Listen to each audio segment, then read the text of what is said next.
media company from a buy to the equivalent of a hold. Gina Cervetti, Bloomberg Radio. Broadcasting for the betterment of Western Oregon. Yeah, at least that's what we tell the FCC. It's the wake-up call coming at you on 1120 KPNW.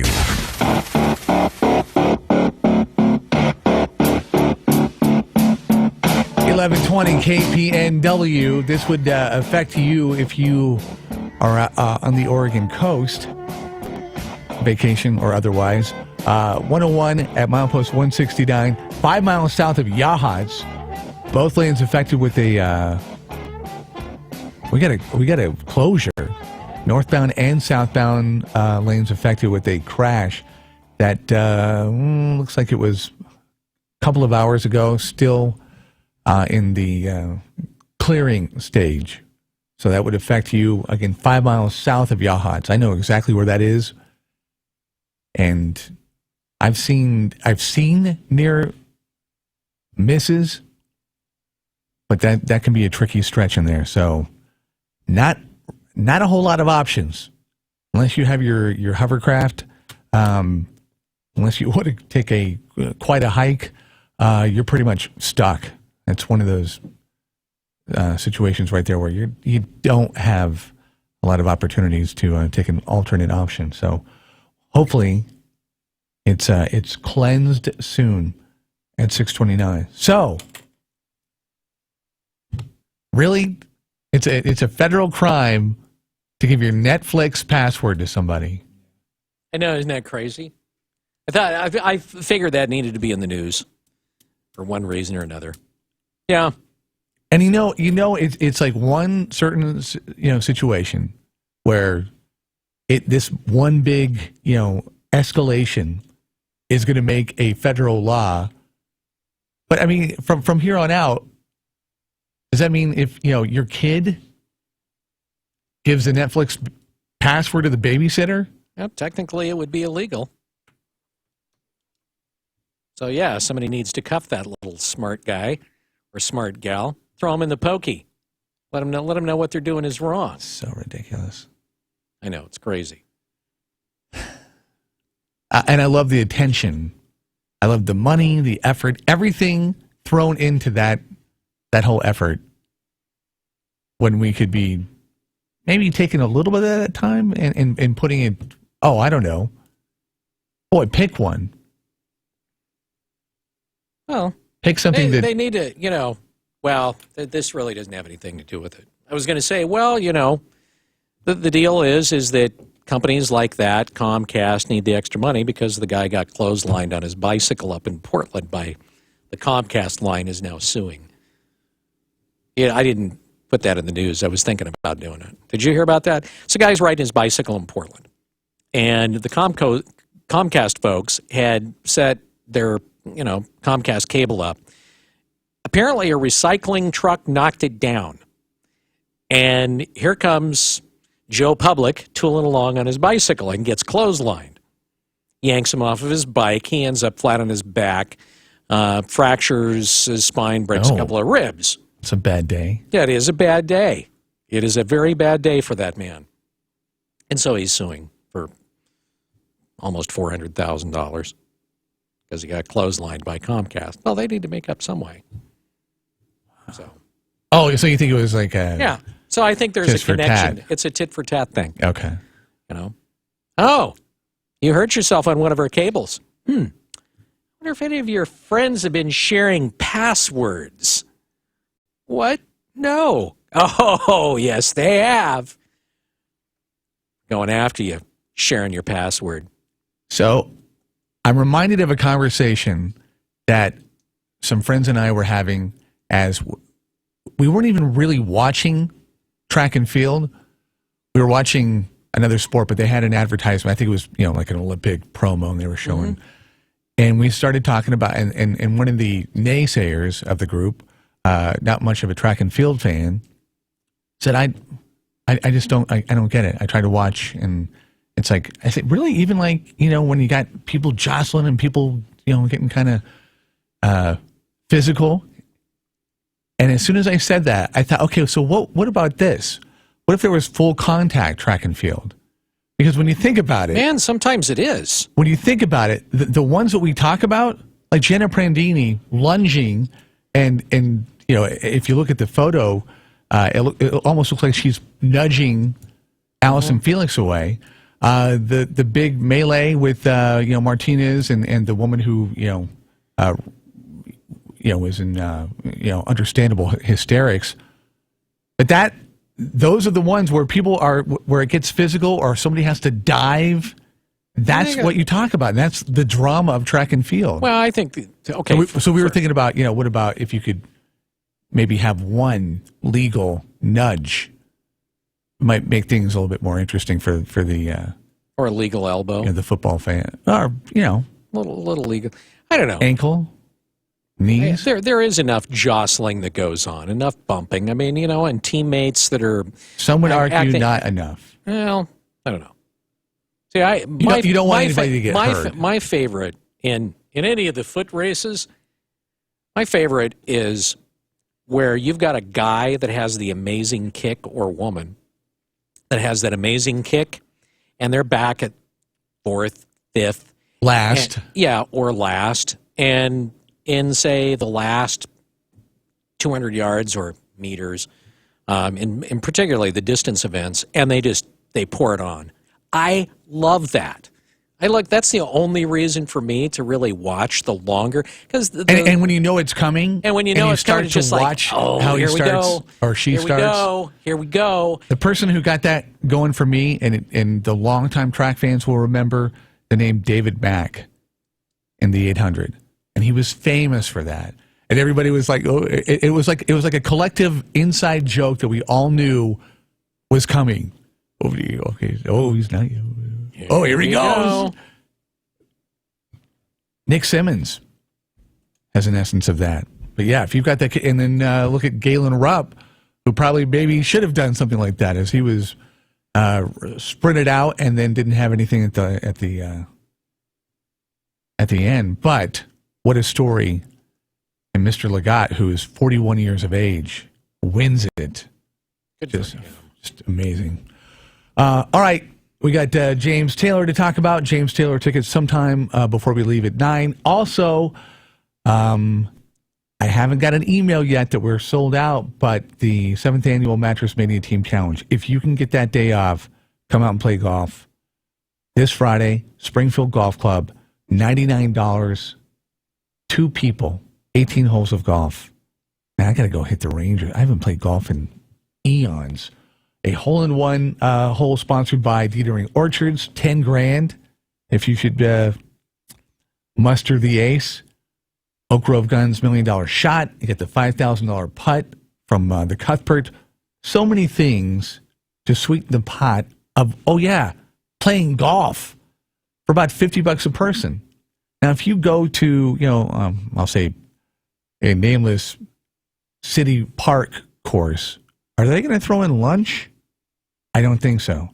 KPNW.com, or if you want to, if you're a single and you want to join the Wake Up Call team, represent, send something in, 1120kpnw@gmail.com. That means you'll be comped. You'll be comped, and people will laugh and point at you. Cloudy right now, 57 degrees at 1120 KPNW. The greatest real estate market we've seen in a decade. You probably think you can hire an agent and get a good price for your home.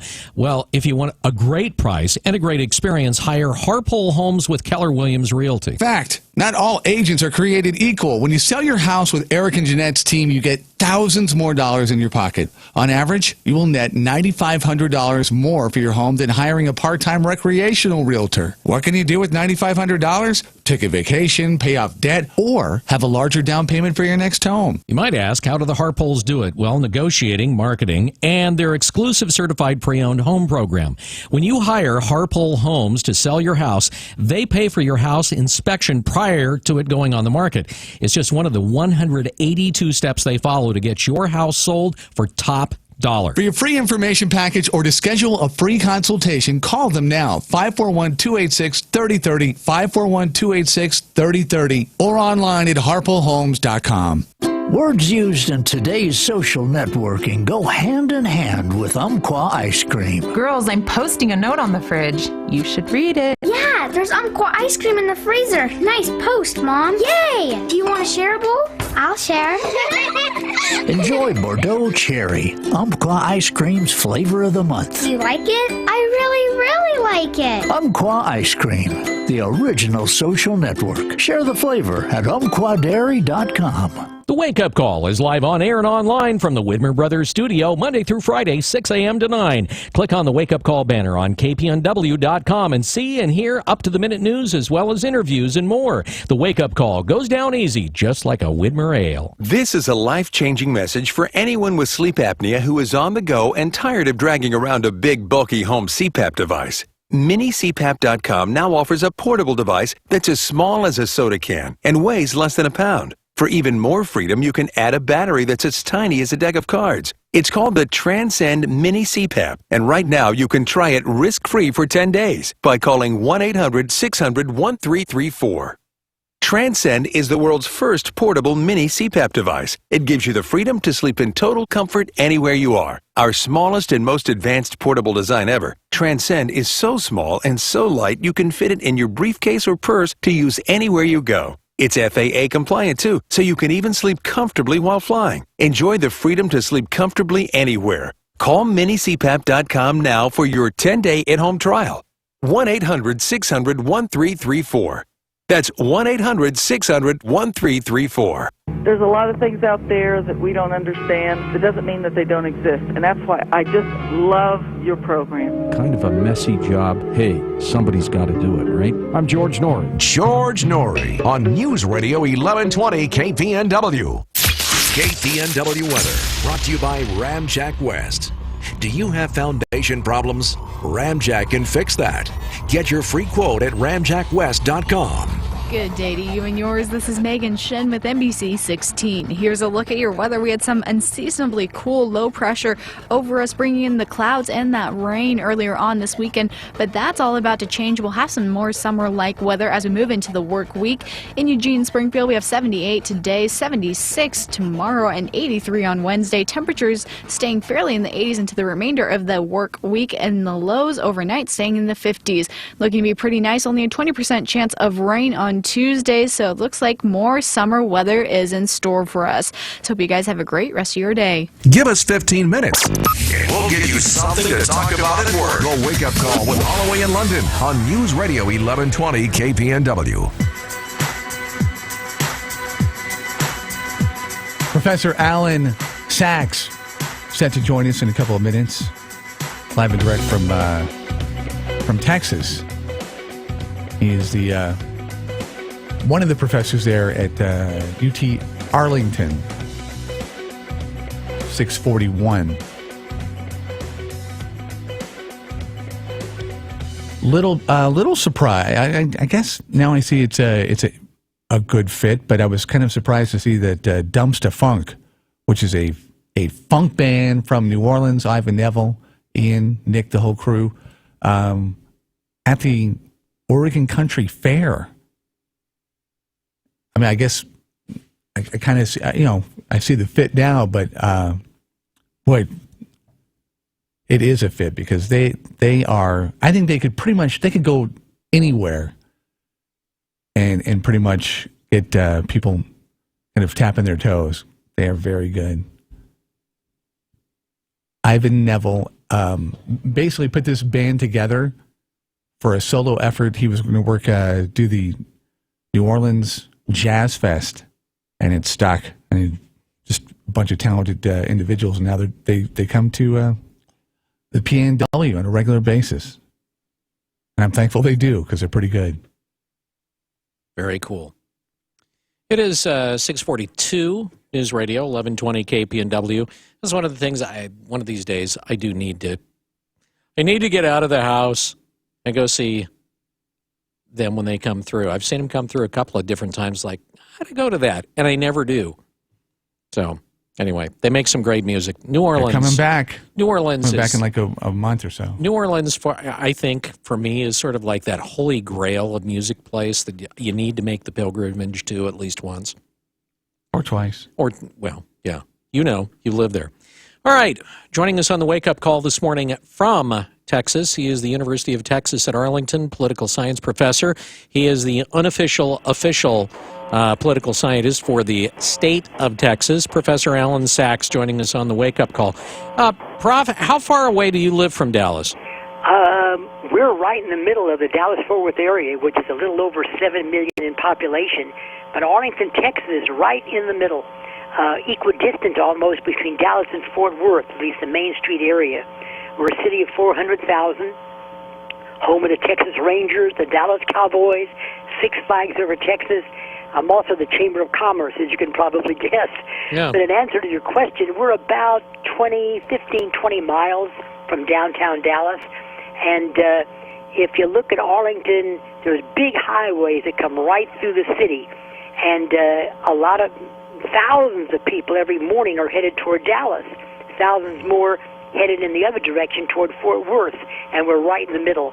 I know that area of downtown Dallas very, very well. Used to live there. And only about 2 blocks away is where the terrible Kennedy assassination took place. So all this is in about a 5 or 6 mile radius of the downtown Dallas area. So the president is making his way out to Dallas tomorrow. He's going to be speaking at a memorial service there. Is your impression much like mine that we'll get some lip service to the sacrifices made by police and more likely an extended monologue on the need for gun control, or am I being just a little bit too jaded? I think you've seen the speech. That's probably exactly what it's going to be. No more talk of guns, at least not for a while. It'll be brought up again in Congress. As everybody knows, last week there was a sit-in on the floor of the House of Representatives in regard to gun legislation. No more gun talk for a while. What we need is respect for America, respect for our police, respect for authority, and all that has been going down the drain in recent years. I'm a teacher, and luckily I'm at the college level, so it's a little bit better there. But I hear about the disrespect of teachers in other grade levels, and so this lack of respect for authority, this lack of respect for our institutions, has become almost endemic, and it's very unfortunate. All right, there have been a couple of different themes over the weekend that have kind of developed surrounding what happened in Dallas. And the first dealing with Black Lives Matter and this question of, should they be considered a terrorist group? Do you see much BLM activity, for instance, at your particular college? I don't, but it's liable to pop up there as well. Everything seems to, whatever it is, it pops up as well on most big college campuses, and we are a big college campus. But so far I haven't seen it. But of course this is the summertime. In the fall, it may be a very different game altogether when thousands more students come back to the campus. In the summertime, it probably diminishes by about 80% in student population. But in the fall, it'll balloon out. So it's very possible that something like that will emerge. I remember many, many years ago, the Black Panthers were on our campus, not the new Black Panthers, the old Black Panthers, which were a very different group than this newly militant group that has grown up in America over the past several years. But we're not immune to it. All right, so talk a little bit about the differences between then and now, between the Black Panthers then and the Black Panthers now. I think the Black Panthers then were coming off a period of civil rights where literally that was the era of Martin Luther King, civil rights, the sit-in, the desegregation of public schools, of colleges and universities. That was a very important time in American history. And unfortunately, there was violence at that particular point as well. Nothing like we saw in Dallas over the weekend. But there were problems. But there was this moral force led by Martin Luther King that I think was propelling everything, at least eventually, in the correct direction. But also there was a Vietnam War going on. So when you put the civil rights demonstration together with the Vietnam War and then the women's movement, it was a very combustible mixture on college campuses. So the question, going back to kind of the initial discussion this weekend about the BLM being a terrorist group, there's a petition that's on the White House website right now. I haven't seen what the numbers are currently, to designate them a domestic terrorism group. Where do you think that is going to go? Because BLM gets a lot of coverage from the left and a lot of heat from the right. That's right. The days today, I'm trying to contrast it with the 1960s and early 1970s, which frankly were much more tragic, combustible than anything we have today. I think the big issue today, and it's difficult when somebody says what I'm about to say, a lot of my friends will get mad at me, but what I'm going to say, American life is so much better, so much different than it ever was in the 50s and 60s in America, and especially in the American South. I interact with people from every walk of life on a university campus and out of a university campus. In a small community like Arlington, Texas, relatively small, that, by the way, was very segregated many years ago. But I interact with people. I see a lot of interracial marriages. I see interracial dating. And we take it for granted. So I guess I would posit, where are the terrible grievances about American life today? Immigrants from all over the world want to come here. And, of course, some of those immigrants, some, not all, when they come here, they want to change America. And so you naturally react, what did you come here for if you don't like this country? So it's a magnificent country. And I'm frustrated, too, on a lot of things. And, by the way, there's lots of things that people could gripe about. I'm relatively disabled in a lot of ways. I can walk. I had polio as a child. But it incapacitates me.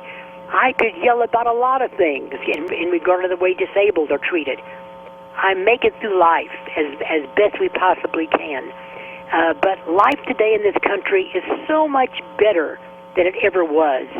But it's interesting. Historians will tell you that revolutions happen when things are getting better, not when things are getting worse. So that is not a good thing to throw into the mix, but historically it's probably true that things are getting better in this country rather than worse. Interesting. It is 6:50.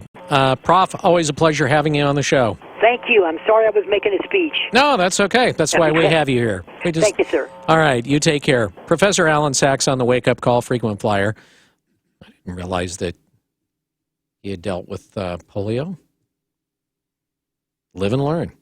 6:51 now. News Radio 1120 KPNW. When you think fishing or firearms, think Mazama. Local, family-owned Mazama is your fishing headquarters with brands like G. Loomis, St. Croix, Shimano, Daiwa, and a variety of locally made products tailor-made for this region. Team Mazama is eager and knowledgeable. Plus, they offer layaway on firearms and fishing gear. Pick up your hunting and fishing license while you're there. Conveniently located on West 11th in the same parking lot as Lowe's. Get to Mazama and get hooked on the good life. When you think fishing or firearms, think Mazama.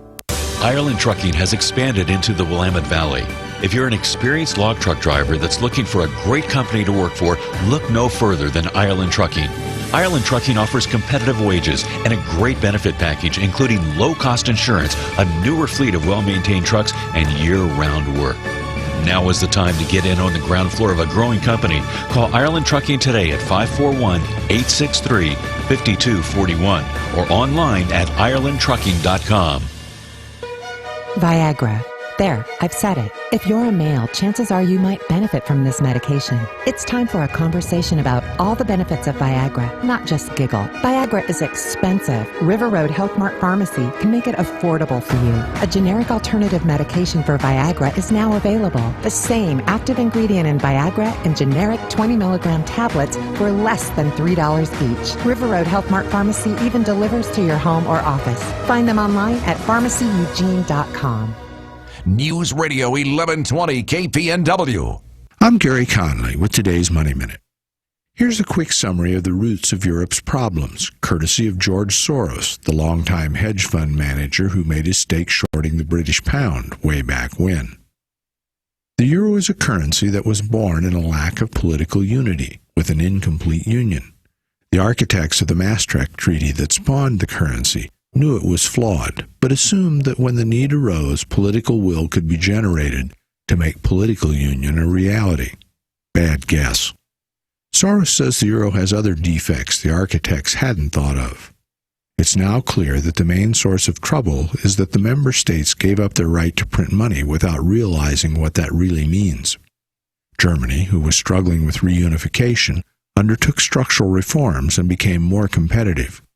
However, others went on a spending spree fueled by borrowed money. Here's the nugget. Those nations now find themselves in the position of a third world country that becomes heavily indebted in a currency it doesn't control. The remedy is default and restructuring, with all the economic pain that entails, or a bailout from somewhere, or both. The difference now is that European banks are both integrated and an integral part of the world financial system. Expect a lot of collateral damage when the implosion finally happens. I'm Gary Conley, and that's today's Money Minute. CVS Pharmacy has over 9,000 locations, and now we're inside Target. So whether you're at home, work, or on vacation, CVS Pharmacy is nearby. We could pull up all your details and prescriptions at any of our locations across the country. So wherever you are, we are. And now the pharmacy you trust is in the store you love. CVS Pharmacy, now at Target. Geico presents Kathy, the Candid Real Estate Agent. As you can see, this apartment has crown molding, and yes, that's a working fireplace. Can't you see yourself curling up with a good book? At least until a pipe bursts, and then you'll need to replace your brand new upholstered sofa.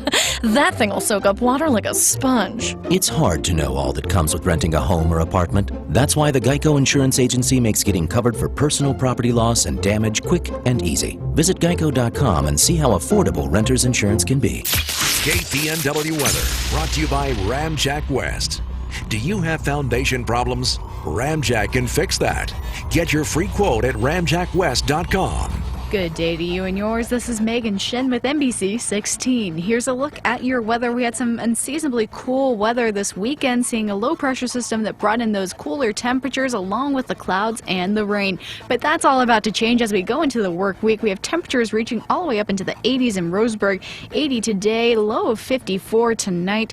For Tuesday, we have 79, 53 for the low, and Wednesday, 84, continuing in the 80s all the way into the rest of the work week, and low staying in the 50s. Along the coast, we have temperatures staying in the upper 60s, 67 today, 54 at night, staying in the 60s throughout the remainder of the work week, looking to clear out with pretty nice conditions in the clouds, and 30% chance of rain on Tuesday. Hope you guys have a great rest of your day. The Bloomberg Market Report, sponsored by Pacific Continental Bank, serving your business and community in Eugene for over 40 years. This is a Bloomberg Market Minute. Stocks are higher in early trading, with the S&P 500 rising to an all-time high. This is coming amid renewed optimism in the strength of the world's largest economy, the U.S. Right now, that benchmark index is up 7 points, or 0.3% at 2136. The Dow is up 71, or 0.4% at 18,217. And the Nasdaq is up 26 points, or 0.5% at 4983. Crude oil is up about 0.3 of a percentage point at $45.55 a barrel. We're seeing shares of Twitter lower this morning so far, now down almost 2% after receiving a couple of stock downgrades today. Here shortly, we'll get a report on labor market conditions following that better-than-expected jobs report that came out this past Friday. One more check of the market before we go. The Dow up 75 points, S&P up 7, and the Nasdaq up 27. Gina Cervetti, Bloomberg Radio. Hillary Clinton is not the only one getting away with it. There's a terrorist on the loose, and members of both parties are blaming Obama. In December 2014, Obama allowed a Syrian-born terrorist, Jihad Ahmed Mustafa Diab, to leave our secure accommodations at Guantanamo Bay. Diab and 5 other terrorists were transferred to Uruguay to be looked after. State Department was heavily involved in the transfer, so maybe there's an email chain about it on a server in somebody's basement waiting to be deleted and lied about. But I digress. Now, here we are 2 years later. The government of Uruguay has lost track of Mr. Jihad. They don't know where he disappeared to, but there's suspicion he's in Brazil, which just happens to be where the Olympics are going to be, which many Americans are going to be attending. Now, there have been multiple instances of Gitmo terrorists released by Obama showing back up on the battlefield, putting American military lives in danger, and now we have another terrorist Obama discharged who could be in striking distance of more Americans. But none of that deters Obama. He is hell-bent on emptying Club Gitmo to keep a campaign promise he never should have made. Transferring terrorists to other countries is a backdoor way of accomplishing that mission. And if it costs American lives, well, that's the brakes. Collateral damage. Besides, how many people have we killed over the years? It's a little payback. We deserve it, right?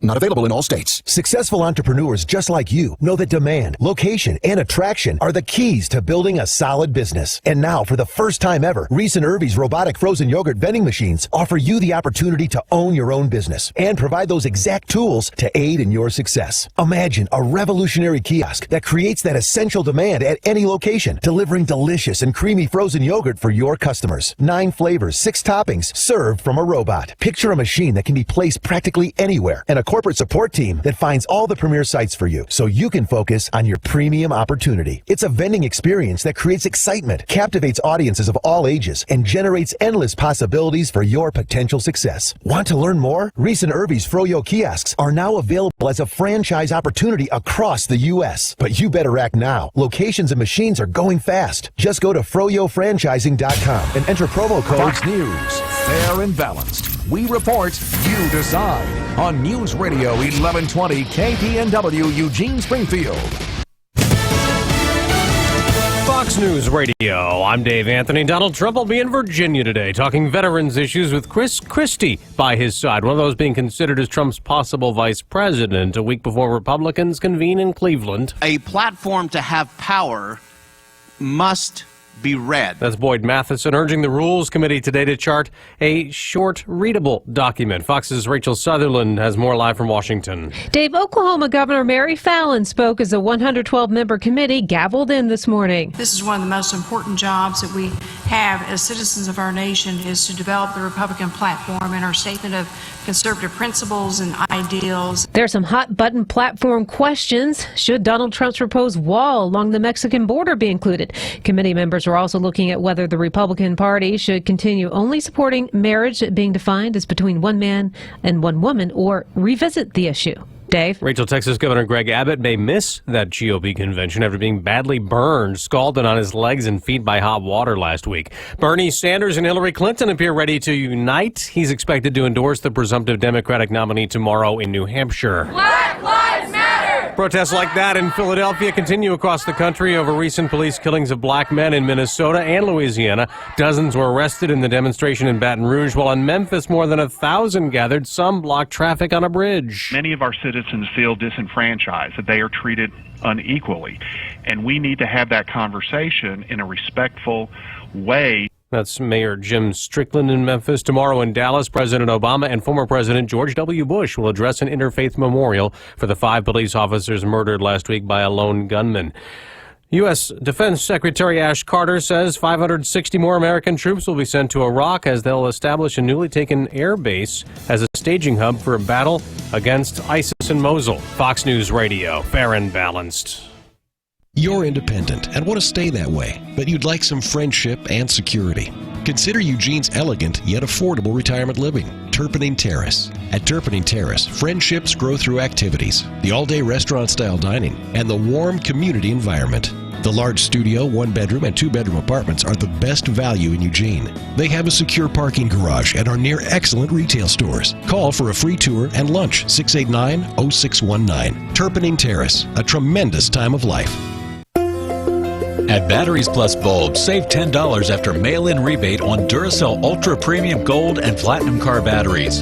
Visit Batteries Plus Bulbs in Eugene and now open in Corvallis on 9th Street next to the grocery outlet. You wanted to be a teacher when you were little, but you grew up and things changed. Well, it's time to put it back on your list. Innovative things are happening in teaching today, and you can be a part of it. Make more. Teach. Visit teach.org. Brought to you by Teach and the Ad Council.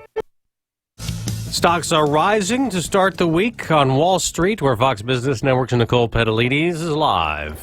That's right, David. We're seeing stocks at record all-time highs. The S&P 500 has broken out to an all-time high. If the Dow closes up 165 points, it would be a closing high. But again, new intraday's highs as the Dow is up about 76 points right now at 18,223. The NASDAQ gaining right now about 28 points, not hitting a high like the other two indices, worth noting. We are seeing Boeing, Intel, Cisco leading the way. Consumer, tech, and energy are winners today. Amazon's a stock to watch. They have their Prime Day tomorrow. In fact, it hit an all-time high again today, $7.53 and change. Back to you. Thank you, Nicole. The price of oil has been down slightly this morning, around $45 a barrel. If they stay more or less where they are, I think we may still see gasoline prices decline a bit more from here. Because analyst Toby Lundberg says there's ample supply. Gas is 7 cents cheaper now than 3 weeks ago. Her nationwide survey puts regular at $2.29 a gallon. AAA's average is less than that, $2.23. A new Pokemon Go gaming system has given criminals a new way to steal, luring players turned victims to certain locations, then robbing them. 4 teens arrested in Missouri. The new mobile game has players moving through city streets, searching parks, buildings, and subway stops for Pokemon characters. The smartphone game app is free to download. It brings in revenue by selling add-ons like balls that help catch the animated characters. Nintendo has a lot riding on the success of mobile games, which have accounted for most of the growth in the video game industry in recent years. Carol Zimmer, Fox News. Mobile apps like that or a Facebook are being blocked in Ethiopia because kids across the country are taking national school exams. Even though Ethiopians are complaining, officials say they want an orderly exam process. I'm Dave Anthony, Fox News Radio. Well, you're going to hear more and more about stuff like that, video games and whatnot. It basically gives information and asks for information. You're like, oh, it's a video game. Not trying to attack me. Yeah. 7:05 News Radio 1120 KPNW. We got eventually a more bright day, at least. Clouds and sun mixed today with a high about 76 degrees. As we progressively kind of go throughout the week, pretty much that's what you're going to get. Chance of rain here and there, but nothing too impacting when it comes to precipitation. Highway 101, 169, 5 miles south of Yachats, northbound and southbound lanes affected with the crash that happened a couple of hours ago. Hopefully that is in the clearing stages. I guess the caveat, it's not a weekend. We've got the Monday traffic, though, with people here trying to get north or south at this point, just south of Yachats. If you see anything that bears reporting closer to home, Eugene, Springfield, let us know, and we'll pass it on. Coming up, we're going to talk about a Facebook scam and Zika, and also these stories and news. Yeah, well, we will take a look at some crime over the weekend. We'll take a look at the closing of a major and amazing event that took place in Eugene over the last 10 days or so. Now, if you don't know what I'm talking about, I'm just going to assume you were probably out of town and have not cracked open a newspaper or even heard a radio broadcast. Anyway, we'll talk about that. We'll also tell you about another Oregon medical health provider that is saying can't afford to do it anymore. Those stories and more are coming up, brought to you by Burrito Amigos, the friendly ones here on KPNW. Hi, this is Bill London for Burrito Amigos. Over the years, one of the best things about being in Eugene professionally for me has been getting to know the Burrito Amigos folks. The late Les Perry used to tell me stories about how working for the gas company led him to mandate the surgical suite-style cleanliness of the kitchens. Larry's always good for a story about how hard it is to get and keep ripe avocados and why it was important for them to start using certified Black Angus beef. The why? Because it's tender, tastes better, and doesn't have surprise gristle wads. And Sandy Perry always has a proud smile over how many of her family recipes are a part of the menu. Burrito Amigos is really based on family, with daughters and son-in-laws and grandkids all helping or running the restaurants. So when you order an Amigo burrito or Baja fish taco or a delicious platter of Amigos nachos, which you really need to try without a bata, you're getting years of history figuring out how to get it right. And you're getting served the golden rule way, where you're treated the way they'd want to be treated. Good food, great people, Burrito Amigos. A history of doing it right. Get instant cash back at Discount Windows. Discount Windows is working with Energy Trust of Oregon to help you reduce energy costs and improve the comfort of your home. Don't wait 6 to 8 weeks for a check. Make your project more affordable right now with instant savings. We've handed out over $20,000 in instant cash incentives in just 5 months. Instant savings at Discount Windows. Highway 99 in Junction City. Open 7 days a week. Instant cash incentives applies to windows installed by Discount Windows. TCP 180018. Weekend warriors only get 52 weekends a year, but the BMW X5 makes the most of any day. It has up to 76 cubic feet of cargo space with optional third-row seating for up to 7 passengers. An optional X-Drive self-leveling rear axle air suspension and active roll stabilization make unfavorable road conditions a drive in the park. Get your 52 and everything in between. The versatile BMW X5. BMW, the ultimate driving machine. Financing and leasing available by BMW Financial Services. Visit BMW of Eugene. Today's top stories. In depth. This is the Wake Up Call on News Radio 1120 KPNW. Good morning. This look at the news brought to you by Burrito Amigos, the friendly ones, featuring great breakfast burritos and fresh brewed, locally roasted coffee for a tasty start to your morning. Here's what's going on. A Forest Grove man is pleaded guilty in connection with the shooting death of a 29-year-old Corvallis man in the parking lot of a restaurant. Friday, Michael Dayette II was sentenced to life in prison after pleading guilty to murder and conspiracy charges in connection to the January 15th killing of 29-year-old Jason Scott Williams. Dayette changed his plea from not guilty after reaching a plea agreement with prosecutors. As part of the deal, Dayette will be eligible for parole after serving 25 years in prison. Dayette and his girlfriend, Brooklyn Shepard, were indicted on multiple charges in connection with the killing. Shepard is being held at the Lincoln County Jail and is scheduled to appear in court on July 21st.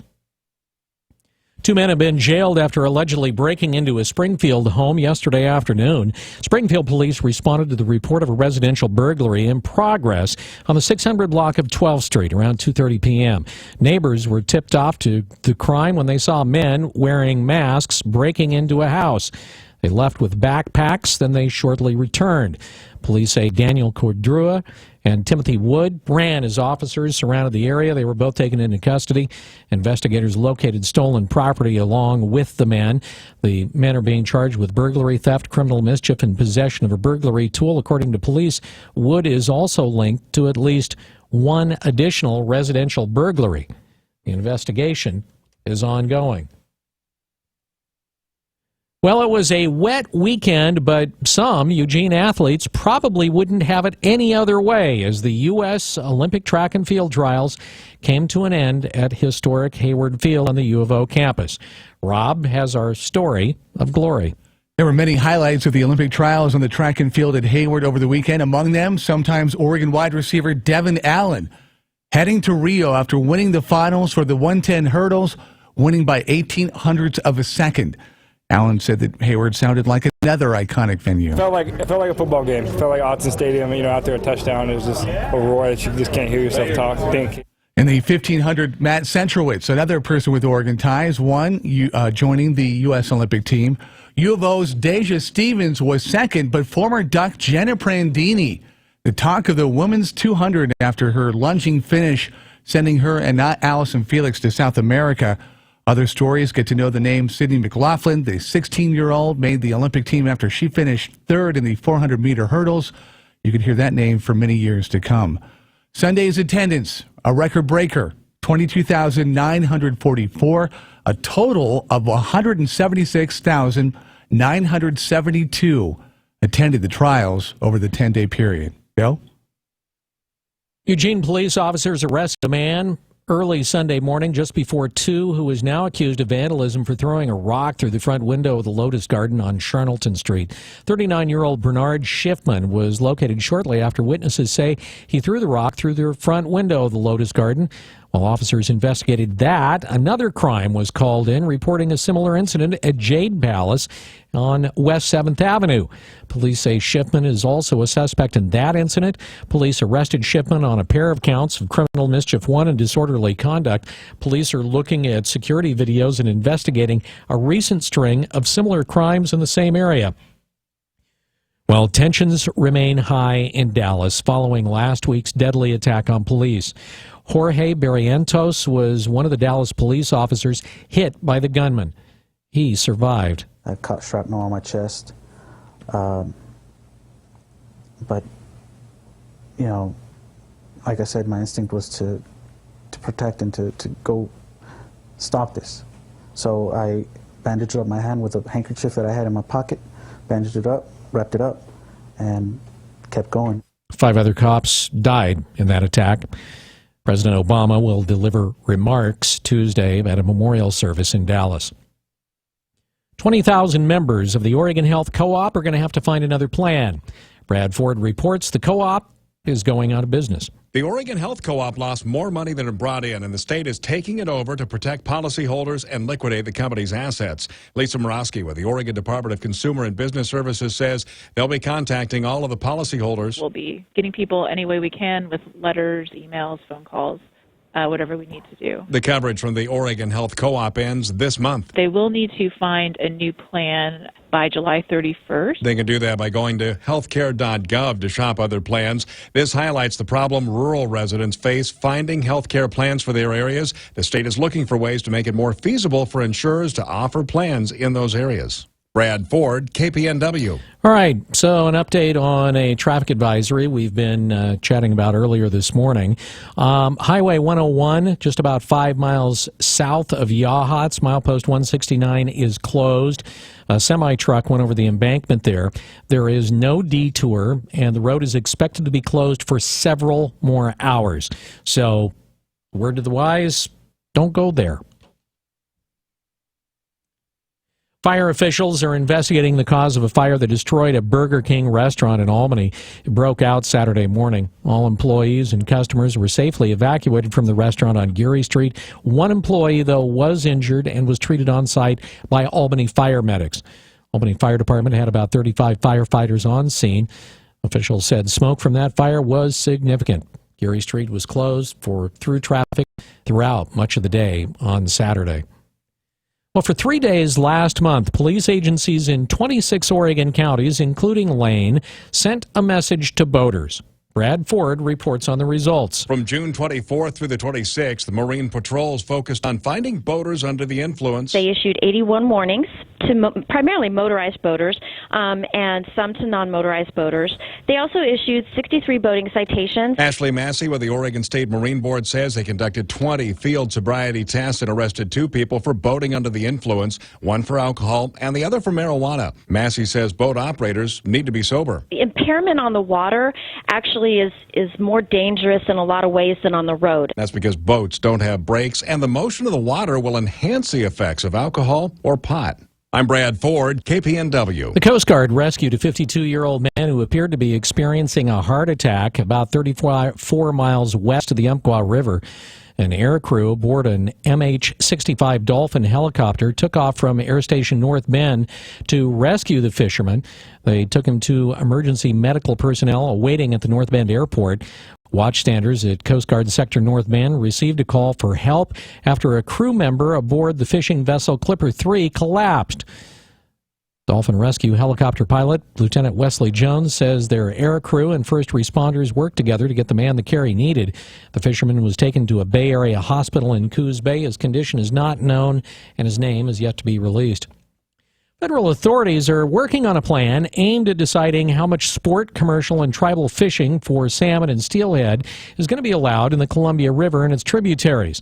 The joint environmental impact statement being prepared by the National Marine Fisheries Service and the U.S. Fish and Wildlife Service also considers hatchery production. The agency is going to use the document as part of a decision-making process leading up to the possible signing of an agreement in Idaho, Washington, and Oregon. It also will consider the tribes with harvest treaty rights. The current agreement expires at the end of next year. What's at stake are the adult salmon and steelhead that returned to the Columbia Basin, which numbered about 3 million last year. Comments are being accepted through August 1st. Well, another requirement of Oregon's new recreational marijuana law is that everyone working in the industry pass a test and get a permit. And it's not a cheap one. Brad Ford has details. If you want to work in Oregon's marijuana industry, you have to take a course that teaches you how to handle weed and know the effects. What the signs are, for instance, of an intoxicated person and for checking for IDs. Mark Pettinger says it goes beyond retailers and covers people that'll work on the production side. If you get at least 70% of the test and pay your $100, you get a 5-year permit. They expect a rush of applicants. It's going to take some time to process those. We expect to be issuing the physical worker permit sometime after September 1st. You have to be at least 21 to work in the industry. You can train and take the test online. I'm Brad Ford, KPNW. In case you're wondering, it costs under $30 to get an OLCC alcohol handler's permit. Well, if you've ever given your Netflix or HBO Go password to somebody, you could very well be breaking the law. 3 judges from the U.S. Court of Appeals for the Ninth Circuit have ruled that sharing passwords is a criminal act. The opinion stems from a nearly decade-old case involving a former headhunter who left his job but recruited former colleagues to use a password that was still working to download information. He was later charged with hacking. Despite the ruling, they say it's probably unlikely that HBO Go and Netflix will go after their customers for being too generous with their passwords, at least not in the near future. Okay. During their working years, women tend to earn less than men, and when they retire, they're more likely to live in poverty. That's according to the National Institute on Retirement Security and Nonprofit Research Center. They report that women are 80% more likely than men to be impoverished at age 65 and older. Women ages 75 to 79 are 3 times more likely. In addition to pay gap as a cause, experts say other factors contribute to income insecurity, including single parenthood and divorce, to the fact that women typically live longer than men. Women are also more likely to take on caregiving responsibilities, which increases the likelihood they'll end up working part-time jobs, often for lower wages and without benefits, such as pensions, sick leave, and health care. The second phase of Oregon's motor voter program has added more than 100,000 people to voter rolls in Oregon counties. Brad Ford has the update. The second phase of the motor voter program went back 2 years at the DMV to find non-registered voters. They were automatically registered unless they returned a card to opt out. 145,000 non-registered voters were found, and around 14,000 didn't want to take part. When added to the first phase of the program, more than 200,000 new voters have been signed up through the motor voter program to take part in Oregon's election process. Brad Ford, KPNW. And finally, if we just gave them a chance, science says that goats could be man's other best friend. A new study out of Queen Mary University in London says goats have the same capacity to bond with humans the way puppies do by looking into humans' eyes. When you look into the eyes of a dog, they call that behavior directed gazing, and they say it's a bonding thing. The study is the first to observe the same behavior in goats. And just imagine, if goats were your new best friend, you could be hearing this on a daily basis. That's a goat. That's a goat. That's another goat. It's 7:21. This look at the news brought to you by Burrito Amigos, the friendly ones. You're up to date from KPNW. Wake Up Call Sports on News Radio 1120 KPNW. No lack of sports on a Monday. Yeah, there's the international stories like Portugal taking down France 1-0 in soccer in the Euro final, or football. Andy Murray and Serena Williams winning their respective titles at Wimbledon. Some other local stories, NBA, the Portland Trailblazers, Myers Leonard, and Alan Crabb going to stay in Portland. Myers will be a Blazer for another 4 years, making $41 million, but Portland matched the Brooklyn offer, meaning Crabbe will be in Portland for 4 years, making about $83 million. Oregon Ducks got a commit from the most offered tight end in four-star Trey McKinney. He had also been considering Auburn and Florida. The 6'4", 240-pound McKinney joins Moses Robinson-Carr as incoming tight ends. Soccer, the Portland Timbers have not lost in 7 games. They held the New York Bulls to a 0-all draw in New Jersey. Perfect timing after the huge success of the trials, but Tracktown USA President Vin Landana has announced his candidacy for president of USA Track and Field. If elected, he'll replace Stephanie Hightower in a non-paid position. Ems got hammered at home, 10-2 against the Hillsboro Hops. Eugene is 17-7, still 5.5 games up on Salem Kaiser. Wake Up Call Sports on KPNW, brought to you by Max Muscle, where you can always try before you buy. Across Franklin for Market of Choice in Eugene, News Time 723. KPNW weather, brought to you by Ramjack West. Do you have foundation problems? Ramjack can fix that. Get your free quote at ramjackwest.com. Good day to you and yours. This is Megan Shin with NBC 16. Here's a look at your weather. We had some unseasonably cool weather this weekend, seeing a low-pressure system that brought in those cooler temperatures along with the clouds and the rain. But that's all about to change as we go into the work week. We have temperatures reaching all the way up into the 80s in Roseburg. 80 today, low of 54 tonight. For Tuesday, we have 79, 53 for the low, and Wednesday, 84, continuing in the 80s all the way into the rest of the work week, and low staying in the 50s. Along the coast, we have temperatures staying in the upper 60s, 67 today, 54 at night, staying in the 60s throughout the remainder of the work week, looking to clear out with pretty nice conditions in the clouds and 30% chance of rain on Tuesday. Hope you guys have a great rest of your day. Ramjack leads the way in foundation repair. Protect your investment.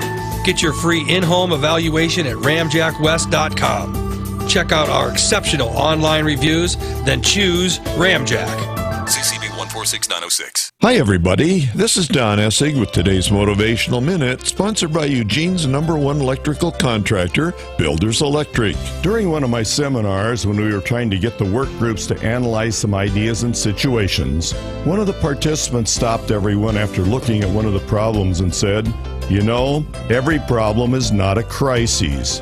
What some people were doing was trying to create a crisis out of every problem, instead of making the attempt to just solve it with some rational thinking and data.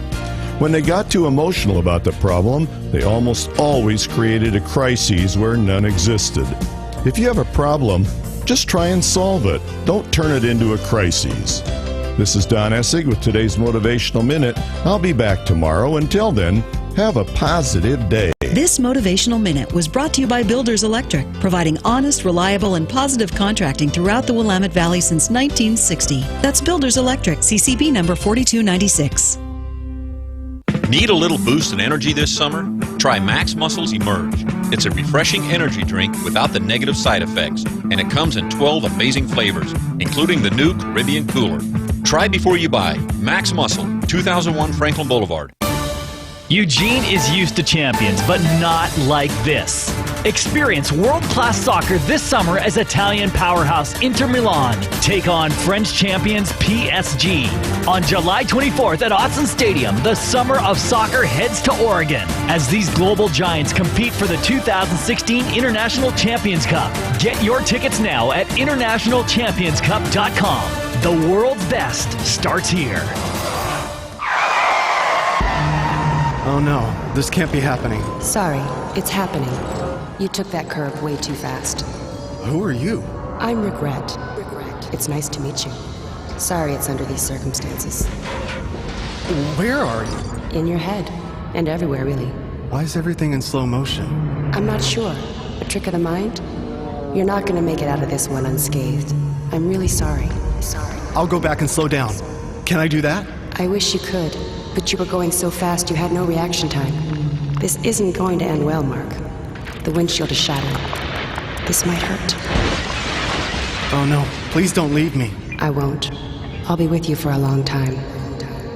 Your car may be built for speed, but the human body is not. It's simple. The faster you go, the harder you crash, and the greater the injury. So stick with the speed limit and avoid regret. Slow down. It's the way to go. A message from ODOT.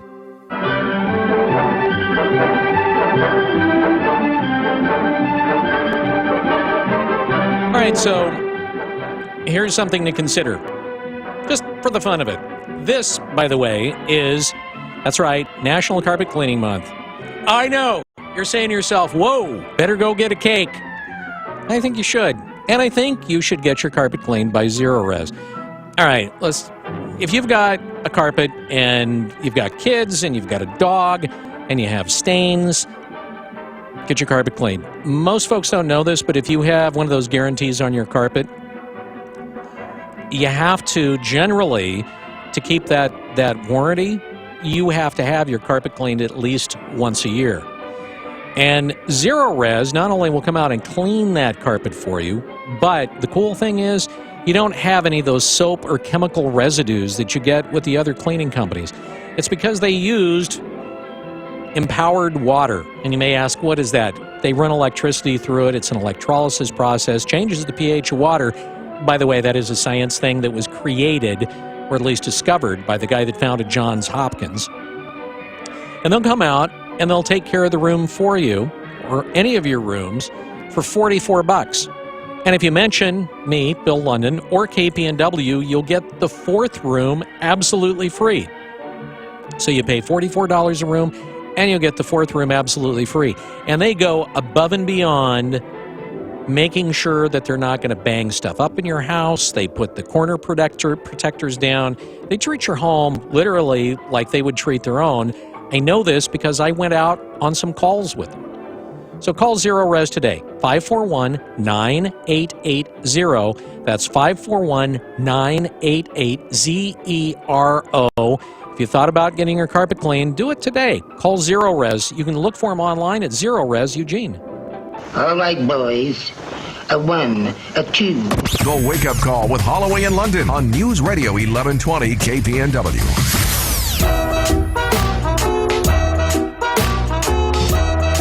News Radio 1120 KPNW.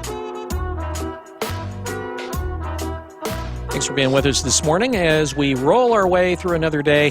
In case you didn't catch it a little bit earlier, Highway 101, US 101, about 5 miles south of Yachats, completely closed down this morning. They had a semi with a trailer that went off the road, went down an embankment. They're trying to get the thing back up. They have 101 completely closed, and there is no detour.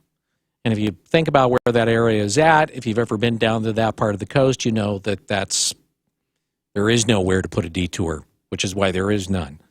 So anyway, just know that if you're going that direction, don't go that direction.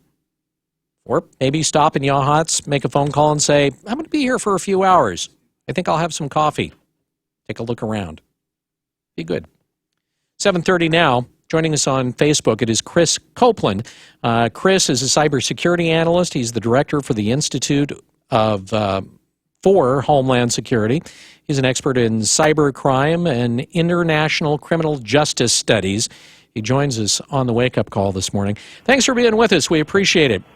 Oh, my pleasure. All right. Let's talk a little bit about what's known as profile scamming and on Facebook. This appears to me to be something that has been going on for quite a while. Is it just something that now people are just noticing, or has it gotten, considerably worse or taken a different turn? Well, it recycles itself about every 2 to 3 years, but it's gotten worse because of the number of people have grown on social media, and social media has become much more intertwined with our daily lives. So it has grown in terms of the number of people who have been victimized by it. But you're right, it is an older form of attack, and social engineering attack, and it has been around for a while. Okay, so what happens is somebody goes out there, they look at your profile, and then they essentially clone it, copying your photographs to their Facebook page. And then they essentially, go through your friends list and then reaches out and contacts them? Is that the case? So there's a number of things they can do once they've cloned a page. They want to try to get as many people to friend them as possible, either for purposes of financial scams or for purposes of stalking. And as an example, let's say, for instance, that you're in touch with my ex, and that person has blocked me. So I might clone your page because you're friends with that person, and that would allow me to see what that person's doing without them knowing it. So that I might be able to use that against them, stalk them either both through cyber or stalk them in real life. The other thing is maybe I get 20 or 30 of your friends to friend me. That's 20 or 30 people I can then do this to, or it's 20 or 30 people I can send to like a fake donation page, or I can get them to click on a web link that might install a virus or a worm. This is just one stage of many that will be used to steal money. So the way that you can find, how do you find out if you've been cloned? Well, if they're cloned you, they've probably used either your photo or they've used your name. And both of those are searchable. So you can search your name. I do all the time. I search my own name to find out if there are any other clones out there, or to find out what the other Chris Copelands are doing, to make sure that nobody's associating me with criminal behavior. But I can also search my photo. I can take my profile photo and I can throw that out to a Google image search, and it'll show me all the places where that profile photo is being used. And if there's a page I don't recognize, a page that's not mine, I go ahead and I report that profile. Okay, so now that's the first time I've ever heard of doing an image search on Google. How does one do that? It's actually an unknown thing. There's not a lot of information out there about it, but if you can go to Google Images, or I think it's images.google.com, you can literally drag and drop a photo onto their search bar, and it'll take a photo and find all the copies of it or all the images that are similar to it that it has indexed. So if it finds a web page that has that photo on it, any size, it does it by color and pixelization. It has an algorithm that it uses. It will show you. I can do this search for myself many number of times, and it'll show me my Twitter page, my YouTube page. It'll show me, in some cases, depending on the photo, my education pages, certainly my home page and my Facebook profile. Well, that sounds like it would be easier to do that than it would, for instance, trying to do a Facebook page for your name. If you have a common name like, say, Robert Smith or Mike Miller, I mean, it would be... Yes, so on those instances, you would want to search. Obviously, there's more than one Chris Copeland running around. There's even more than one Chris Copeland in Texas. So I might want to say with a city name or something to that effect. You can narrow it down in Facebook based on location. Huh. What do you do? Let's say that you find that your doppelganger is out there somewhere. What do you do, I mean, to try and get them, I don't know, booted off of Facebook? Because I can tell you from experience, Facebook doesn't respond to this stuff. So Facebook hasn't responded in the past. They are very slow to respond even now based on the number of users that they have. I mean, they've got hundreds of millions of people on Facebook worldwide. And it's very difficult to go through all the reports that are generated even in a day. But they do eventually get around to it because they're liable now for identity theft and identity fraud. So that it violates the terms of service. The last time I reported one, it took them about 2 weeks, but they did eventually take it down. It just requires multiple people to report. So let's say, for instance, your Facebook page gets cloned. You would want your friends to report with you. The more people who report the page, the faster it will be taken down. And how do they do it? I mean, does Facebook then contact you and say, oh, guess what? We've got this, alert, and we're going to take it down? My guess is they won't contact you. What you normally want to do is just check back every so often to see if the profile's done. Okay, but the question I would have here is, how do you know? How does Facebook know which one to take down? How do you know they're not going to take yours down in the process? Usually it's tied to an email address, and oftentimes that email address has been verified. Now they tie it to a cell phone. And if the cell phone and, let's say, for instance, the cell phone location ends up being in Africa and you say that you're in the United States, then they're probably going to delete the one that's Africa. They will do verification processes. They have those in place. All right. Okay. Well, Chris, we appreciate your time this morning. Thanks for joining us on the Wake Up Call. My pleasure. Thank you for having me. All right. You take care. Chris Copeland on News Radio 1120 KPNW, dealing with Facebook. Chris, of course, is cybersecurity analyst.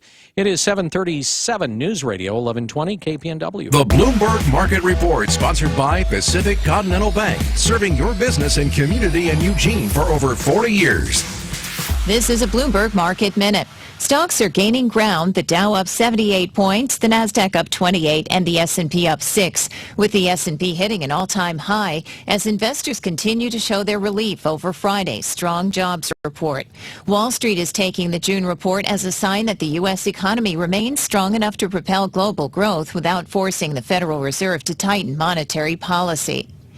It's July 11th, 7-Eleven, and 7-Eleven is offering free Slurpees to mark the occasion. The company says the frozen drink is 50 years old this year. It's giving away small Slurpees from 11 a.m. to 7 p.m. local time while supplies last.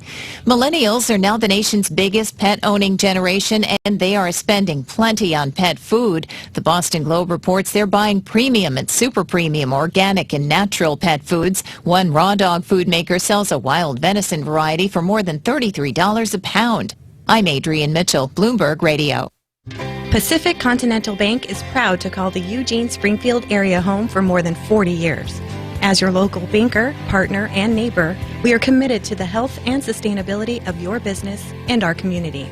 We know it takes more than a loan or deposit to help you succeed.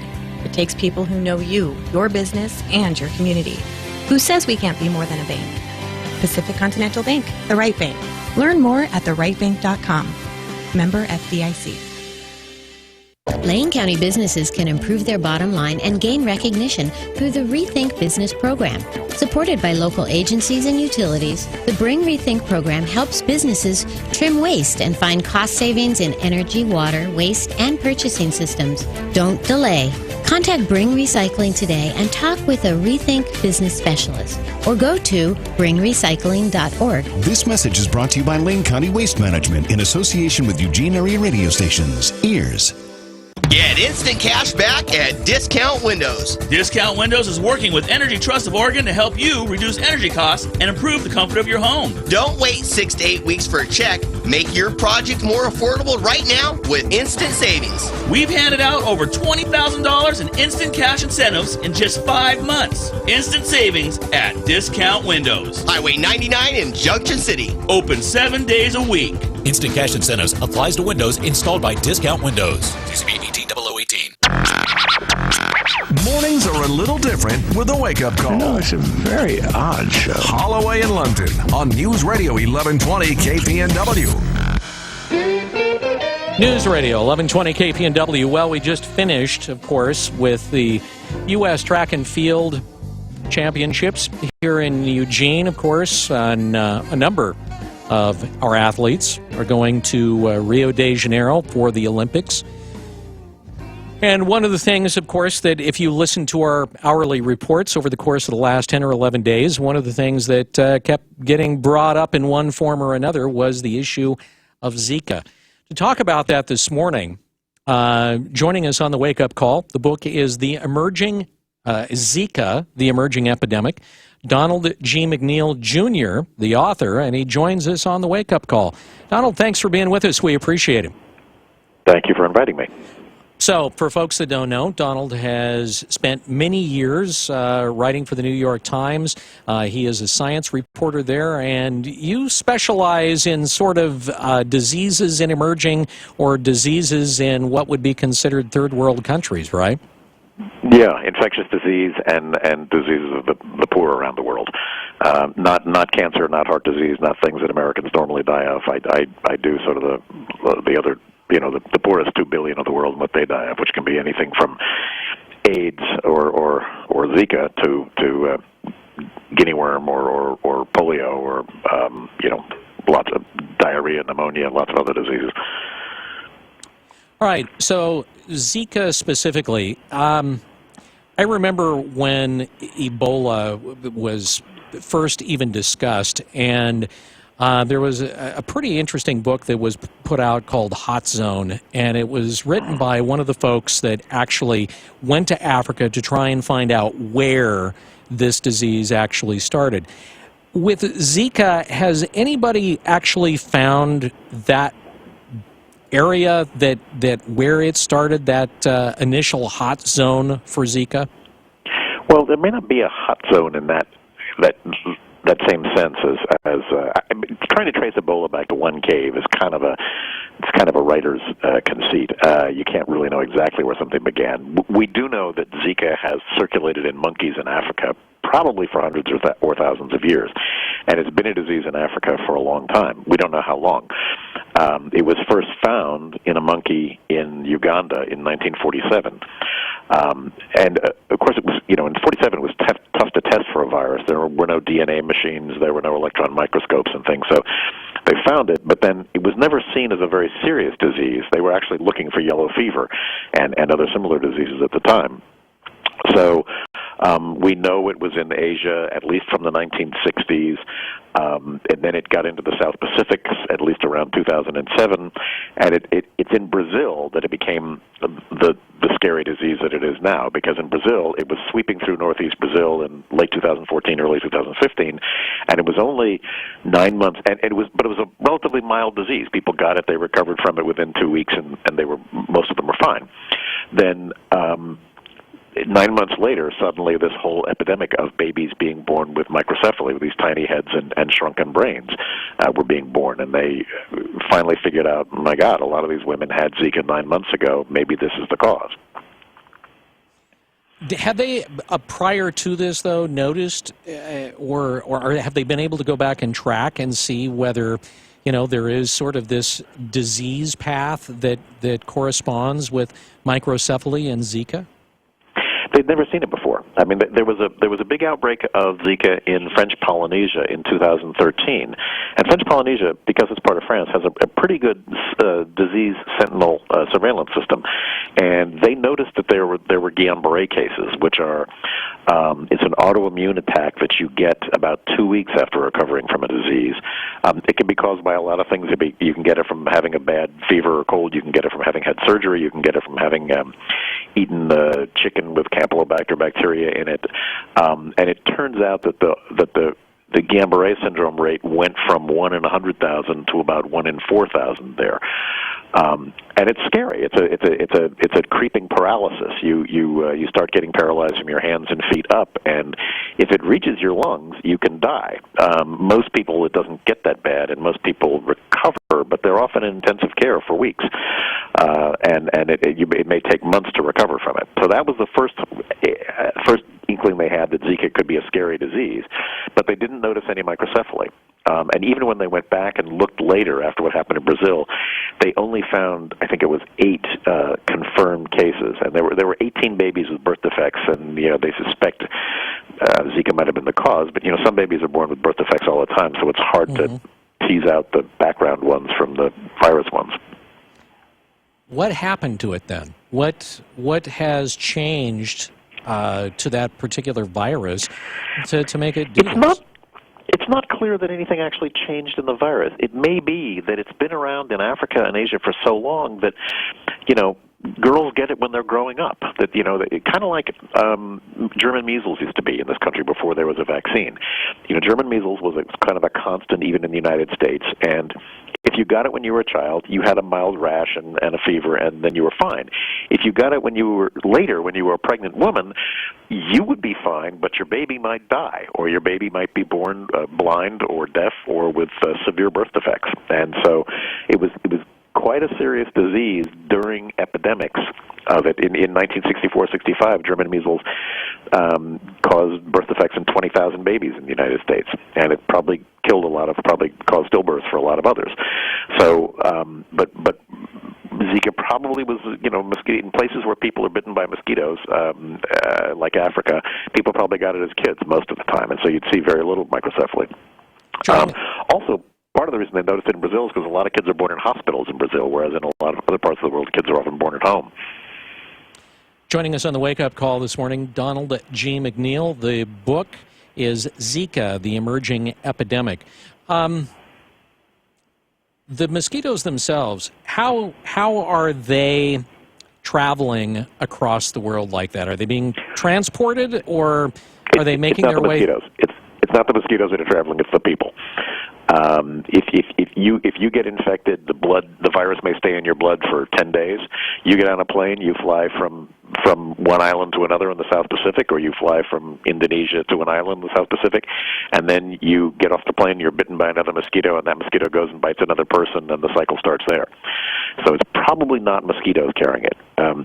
Malaria tends to stay where it is. Every once in a while, a mosquito will get on a plane from Africa, fly it all the way to Paris or someplace else is warm enough, and you'll get cases of what's called airport malaria, where a mosquito will literally fly off a plane and bite somebody.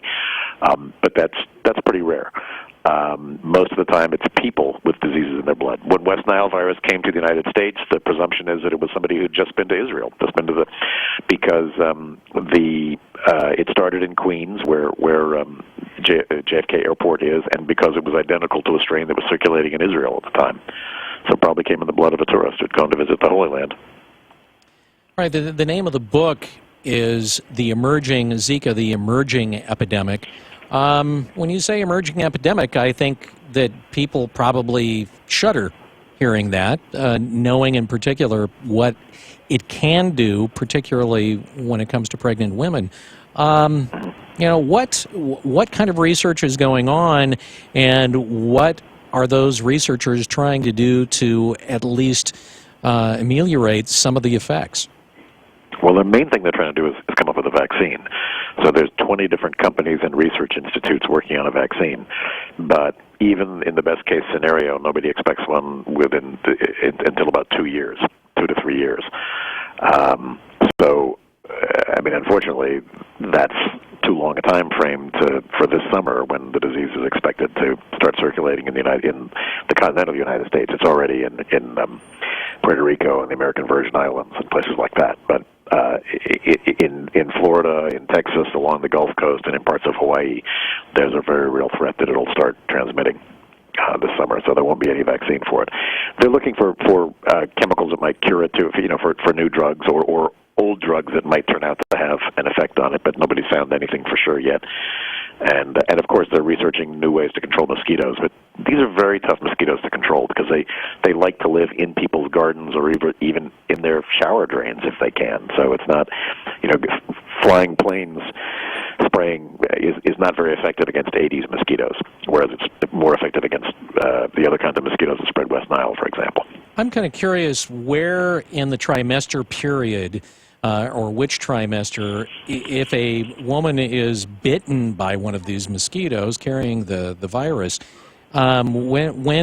what's the really dangerous period, I guess, during the childbearing part of it? Well, in the beginning, it was thought that only the first trimester was dangerous, but there have been some later studies that have shown women who were bitten in their third trimester, the babies died in their womb. And so they were stillborn. They didn't have microcephaly, but they died. Now, whether or not they died because the mother was infected or not, it's hard to know. But it's a virus that crosses the placenta and attacks the brain. It's called neurotropic. It attacks nerve cells, which include the brain. So it's bad news, no matter what trimester you're in. Donald, the first trimester is probably the most dangerous. I'm curious, when you see, pretty much every single day we have an athlete dropping out of the Olympics who's specified Zika is why they don't want to go. How do you react to that? Do they have a good reason not to go, or do you think they're overreacting? I'm afraid I'm reacting with a fair amount of cynicism. I notice that the male golfers tend to be dropping out more than the female golfers, and it seems to be pretty clear that the women are more at risk. I've noticed that basketball players are dropping out, who are going to be playing inside enclosed stadiums without. I would sort of be expecting the track and field people and the beach volleyball people who have to do their sports outdoors in very little clothing to be the first ones to drop out. But I'm beginning to wonder if some of this is about the golfers can make a lot more money on the professional circuit. There was one golfer from Zimbabwe who said, "Look, I'm not pretending it's Zika. This is a business decision for me. I've got to build up my points for the." Sorry, I'm not a golf for the Ryder Cup or something like that. He needed to earn more points in order to stay in the competition, so that's why he dropped out. So there is genuine concern if somebody is pregnant, then they should not be in Rio. If somebody has a pregnant wife or is trying to get a wife or girlfriend pregnant, then they need to be extremely careful. But that's about being careful. They're not actually in danger. It means they have to have protected sex or no sex basically for the rest of the pregnancy. Well, you just brought up an interesting point there. Can this be passed person to person? Yes, by sex, absolutely. Any other ways that it can be transmitted person to person other than sex? Well, we know we know vaginal sex and anal sex definitely transfer it. Oral sex is a possibility. Kissing does not seem to do it. Breastfeeding does not seem to do it. No other, sneezing or that kind of contact, no. But it's pretty mind-boggling to scientists that something that's transmitted by mosquitoes is also transmitted by sex. That's really unusual. There's no other virus that does that. What do the scientists that are working on it make of that? They're just kind of surprised because they were surprised to find it. We discovered that Ebola could be transmitted through sex. Ebola was transmitted through close human contact, so that it was dangerous anyway. But they discovered that Ebola virus could hide out basically in the testicles and other privileged parts of the body. And it turns out that Zika seems to be able to do the same thing, so that it can be transmitted for as long as 6 months after a man is infected. So that's a real shocker. This is new stuff for scientists. Is there a larger theme that we can take away from this? Well, the new diseases will always continue to emerge, but it's very hard to predict which one. I talked to a scientist. The first scientist to ever mention the word Zika to me was actually 2 or 3 months before it was heard about in Brazil. And he told me this was this new virus, and it was in Brazil. They knew it was in Brazil. They didn't know the microcephaly hadn't cropped up yet. And he said this is a new threat. And he had written a paper about threats to the Americas, but his number 1 and number 2 viruses that were threats were Rift Valley fever and another one, Japanese encephalitis. This one was down sort of in the also-rans category, and suddenly, boom, it ends up at the head of the pack. So it's very unpredictable what's going on, and there's a lot of viruses circulating in monkeys and bats and birds and you name it. All right. Anyone can make the jump. Donald, thanks for joining us on the Wake Up Call. We appreciate it this morning. You take care. Good luck with the book, Zika, The Emerging Epidemic. Donald G. McNeil, the author. And thanks for being with us. Take care. Thank you for inviting me. Bye-bye now. It is News Radio 1120 KPNW.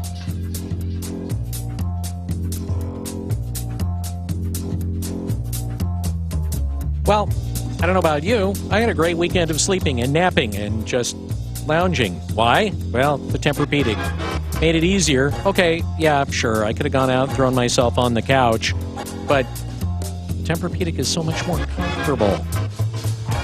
My suggestion is if you don't have the greatest mattress, well, I won't say the greatest mattress in the world, but the greatest mattress that makes you comfortable, you need to head down to Sleep Train and find out how affordable it is to get and crawl on and sleep on a mattress that's going to give you night after night, day, month after month, year after year's worth of good night's sleep. Hey, the interest-free for 3 event is going on right now. Save hundreds on Beauty Rest and Posturepedic. Even 3 years interest-free financing with no money down on top brands like Tempur-Pedic, Beauty Rest Black Hybrid. All you got to do is call 1-866-780-6222, 6220 for credit costs and terms, subject to credit approval. You get there before 2 o'clock and you can be sleeping tonight on your brand new mattress. In Eugene, Springfield, Corvallis, and Salem, and tell them you're like this with the wake-up call. Your ticket to a better night's sleep. Sleep Train. Every election year, you hear lots of promises and few guarantees. Lars Larson here to tell you about one guarantee you have right here in Eugene and Lane County. Jeremy Parmenter will sell your home. That's right. Jeremy guarantees to sell your home at a price and a deadline you agree to, or he'll buy it. And Jeremy will sell your home fast. Darbin and Ruby wanted to sell their home and move out of the country. They didn't need the extra stress that comes with selling their home, so they called Jeremy Parmenter. He sold their home in less than 30 days, right on schedule, and got them $10,000 more than any house in that neighborhood. Why would you think of working with any other agent in Eugene or Lane County? And there's no risk. If you want out of the contract, you're out. Call the only agent I recommend in Eugene. Call Jeremy Parmenter at 541-255-5685. That's 541-255-5685. Online, OregonRealEstateAdvisors.com. That's OregonRealEstateAdvisors.com.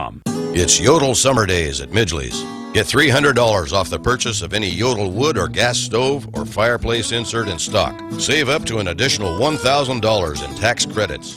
That's up to $1,300 off a Yodel right now at Midgley's. Midgley's factory-trained installers provide professional installation. We're located at the corner of 7th and Chambers in Eugene. Yodel Summer Days at Midgley's. Anywhere else, and you're just playing with fire. CCB 161946. This is your wake-up call. Bring it down a couple of notches, because you're a little too happy. Holloway and London on News Radio 1120 KPNW. Know that sound? That's the sound of trouble for CPAP users.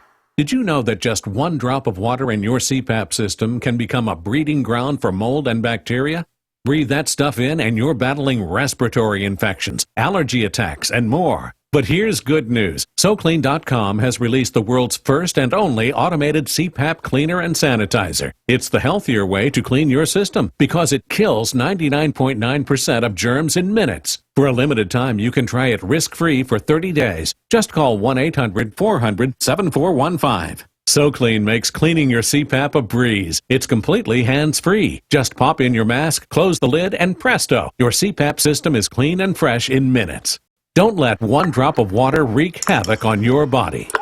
Call SoClean.com now for your risk-free trial while supplies last. 1-800-400-7415. That's 1-800-400-7415. KPNW weather brought to you by Ramjack West. Do you have foundation problems? Ramjack can fix that. Get your free quote at ramjackwest.com. Good day to you and yours. This is Megan Shen with NBC 16. Here's a look at your weather. We had some unseasonably cool low pressure over us, bringing in the clouds and that rain earlier on this weekend, but that's all about to change. We'll have some more summer-like weather as we move into the work week. In Eugene, Springfield, we have 78 today, 76 tomorrow, and 83 on Wednesday. Temperatures staying fairly in the 80s into the remainder of the work week, and the lows overnight staying in the 50s. Looking to be pretty nice. Only a 20% chance of rain on Tuesday, so it looks like more summer weather is in store for us. So hope you guys have a great rest of your day. News Radio 1120 KPNW, Eugene, Springfield, USA. Fox News Radio, I'm Dave Anthony. Can Facebook posts be threats? Police in Detroit think so, arresting 4 men over what they put online. One's accused of urging people to kill white cops. This days after 5 officers were murdered in Dallas. President Obama and former President George W. Bush will both address a memorial service tomorrow. This as people keep protesting against police. That was in Memphis, where about 1,000 people blocked traffic on a bridge. Demonstrators also blocked traffic in Southern California and Virginia, angry over last week's police killings of 2 black men. Donald Trump is expected to address these issues in a few hours. Specifically about law enforcement and the rule of law and law and order. He'll likely call for unity, as he had in a couple of statements and tweets over the course of the weekend. Fox's Carl Cameron in Virginia Beach, where Trump will also address veterans issues. He's going to enunciate basically 10 goals. We're not exactly sure how many specifics there will be. He will say, and I quote, "We are going to ensure every veteran in America has the choice to seek care at the VA or to seek medical care paid for by our government." We're just getting word that there will be a new British Prime Minister in the matter of days. Theresa May standing out as the next leader of the Conservative Party there. David Cameron will step down in the next day or two. His exit coming after the British vote to leave the European Union that he had opposed. More American troops will be going to Iraq. Fox's Jessica Gallagher live in our Middle East Bureau.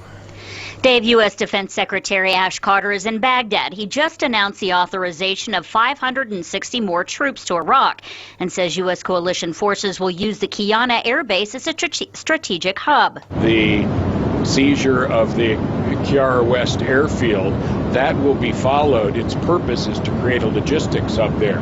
So there will be U.S. logistics support.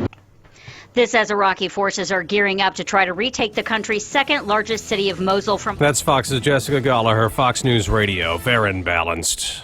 This tip of the week brought to you by Neurospine Institute. If you're a smoker, you already know that quitting will save you money and help you live longer. But did you know that it can make your back feel better? Smoking restricts the flow of oxygen and other nutrients in the spinal discs, making you more vulnerable to lower back pain. Smoking also increases the risk of osteoarthritis and other joint disorders that cause chronic pain in other parts of the body and decreases your body's ability to heal itself from illness or injury. Numerous studies return the same consistent results, and the evidence holds true for men and women, regardless of age or occupation. Stop smoking and your back will thank you. Are you living with chronic pain? The specialists at Neurospine Institute can diagnose the problem and develop a personalized treatment plan to address your symptoms. Their comprehensive services include clinical and surgical procedures, sports medicine, physical therapy, medical imaging, and pain management. Neurospine Institute's medical professionals will work closely with your primary care or referring physician to ensure that you receive the best care and treatment. They serve all of Western Oregon with 2 locations, the main campus in Eugene and their Roseburg clinic. Visit neurospinellc.com today and get your life back.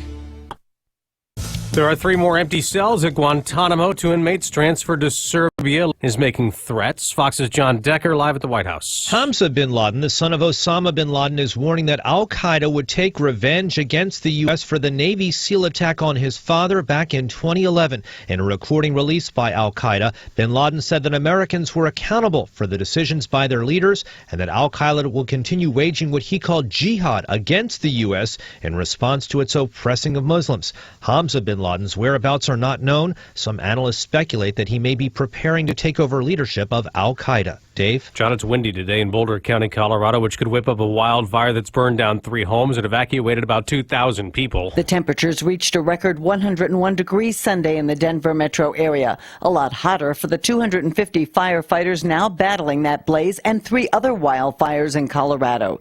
3 of those fires, including the Cold Springs fire near Netherland, were sparked by campfires, infuriating people now forced into an evacuation center. We see more and more transients and kids from other states coming up here and camping and living in the woods and getting stoned, and then they don't mind and tend to their own fire. The 2 campers accused of starting that fire are from Alabama. They're being held in the Boulder County Jail, charged with 4th-degree arson. In Denver, Brenda Stewart, Fox News. An NBA star is dunking his career. Tim Duncan, retiring after 19 seasons, all of them in San Antonio, where the 2-time MVP led the Spurs to 5 championships. A rock star who collapsed on stage last night in New York is doing well. That's what Joe Perry's representative says. The Aerosmith guitarist got sick during a Hollywood vampire show. That's a band he plays in with Johnny Depp and Alice Cooper.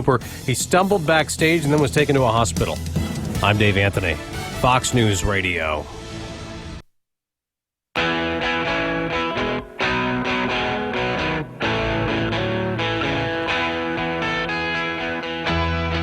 .805 News Radio 1120 KPNW, Monday, July 1, 2016.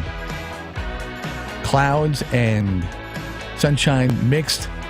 Highs up there about 76 degrees. A little bit of cloud cover tonight. Overnight dip down to 53. A couple of things to add to the soiree when it comes to traffic problems to go along with the Highway 101 out there on the Oregon coast. Milepost 169, 5 miles south of Yachats. Both lanes affected with a closure crash that came shortly after 4 o'clock. At least reported as things shut down there. Highway 58, milepost 25, 10 miles west of Oak Ridge. We've got hazardous debris on Highway 58, and then Highway 34, milepost 13.76, 3 miles west of Lebanon.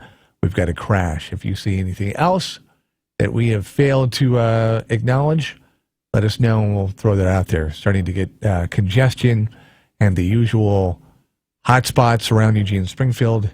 If you've traveled this more than a day or two, I'm thinking the situation around campus, of course, people trying to get out of town, out there to the airport, see some maybe a little bit more congestion than usual, but hey, it was a great 10 days, and we're thankful that people were here for a while and maybe bought a dinner or two and a lunch to go along with it.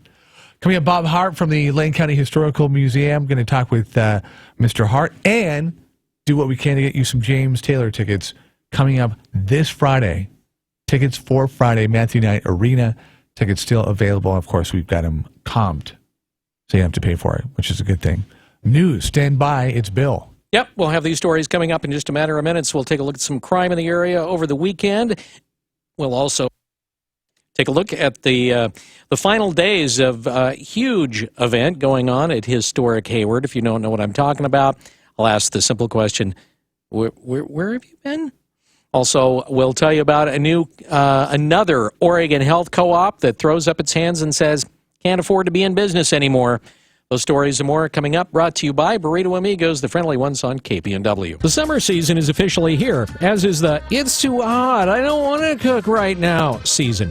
The latter season really fluctuates depending on access or desire to a barbecue, whether the house is air conditioned, and the ambient air temperature overall. When the temperature hits, I don't want to cook, head to Burrito Amigos. Burrito Amigos has great food for hot summer weather, and all of their sit-down restaurants have air conditioning. Baja shrimp burritos and Baja tacos really hit the summer spot. And a couple of people can share one of Burrito Amigos' regular-sized taco salads. They're huge and just right for a hot day or humid sweltering evening. For the vegetarian, the Yummy Soft Taco hits the spot with yams, cabbage, beans, pumpkin seeds, and Burrito Amigos' special recipe spicy avocado sauce. And if it's too hot to cook, it's just the right temperature for Burrito Amigos to do the cooking. Burrito Amigos, the friendly ones in Eugene and Springfield. I'm Bill London, and I think it's starting to feel a little muggy. Every election year, you hear lots of promises and few guarantees. Lars Larson here to tell you about one guarantee you have right here in Eugene and Lane County. Jeremy Parmenter will sell your home. That's right, Jeremy guarantees to sell your home at a price and a deadline you agree to, or he'll buy it. And Jeremy will sell your home fast. Darbin and Ruby wanted to sell their home and move out of the country. They didn't need the extra stress that comes with selling their home, so they called Jeremy Parmenter. He sold their home in less than 30 days, right on schedule, and got them $10,000 more than any house in that neighborhood. Why would you think of working with any other agent in Eugene or Lane County? And there's no risk. If you want out of the contract, you're out. Call the only agent I recommend in Eugene. Call Jeremy Parmenter at 541-255-5685. That's 541-255-5685. Online, OregonRealEstateAdvisors.com. That's OregonRealEstateAdvisors.com. It's the big happenings in the Valley and the state. This is the Wake Up Call on 1120 KPNW with Bill London. Good morning. This look at the news brought to you by Burrito Amigos, the friendly ones featuring great breakfast burritos and fresh brewed locally roasted coffee for a tasty start to your morning. Here's what's going on. A Forest Grove man has pleaded guilty in connection with the shooting death of a 29-year-old Corvallis man. It took place in the parking lot of Sherry's restaurant.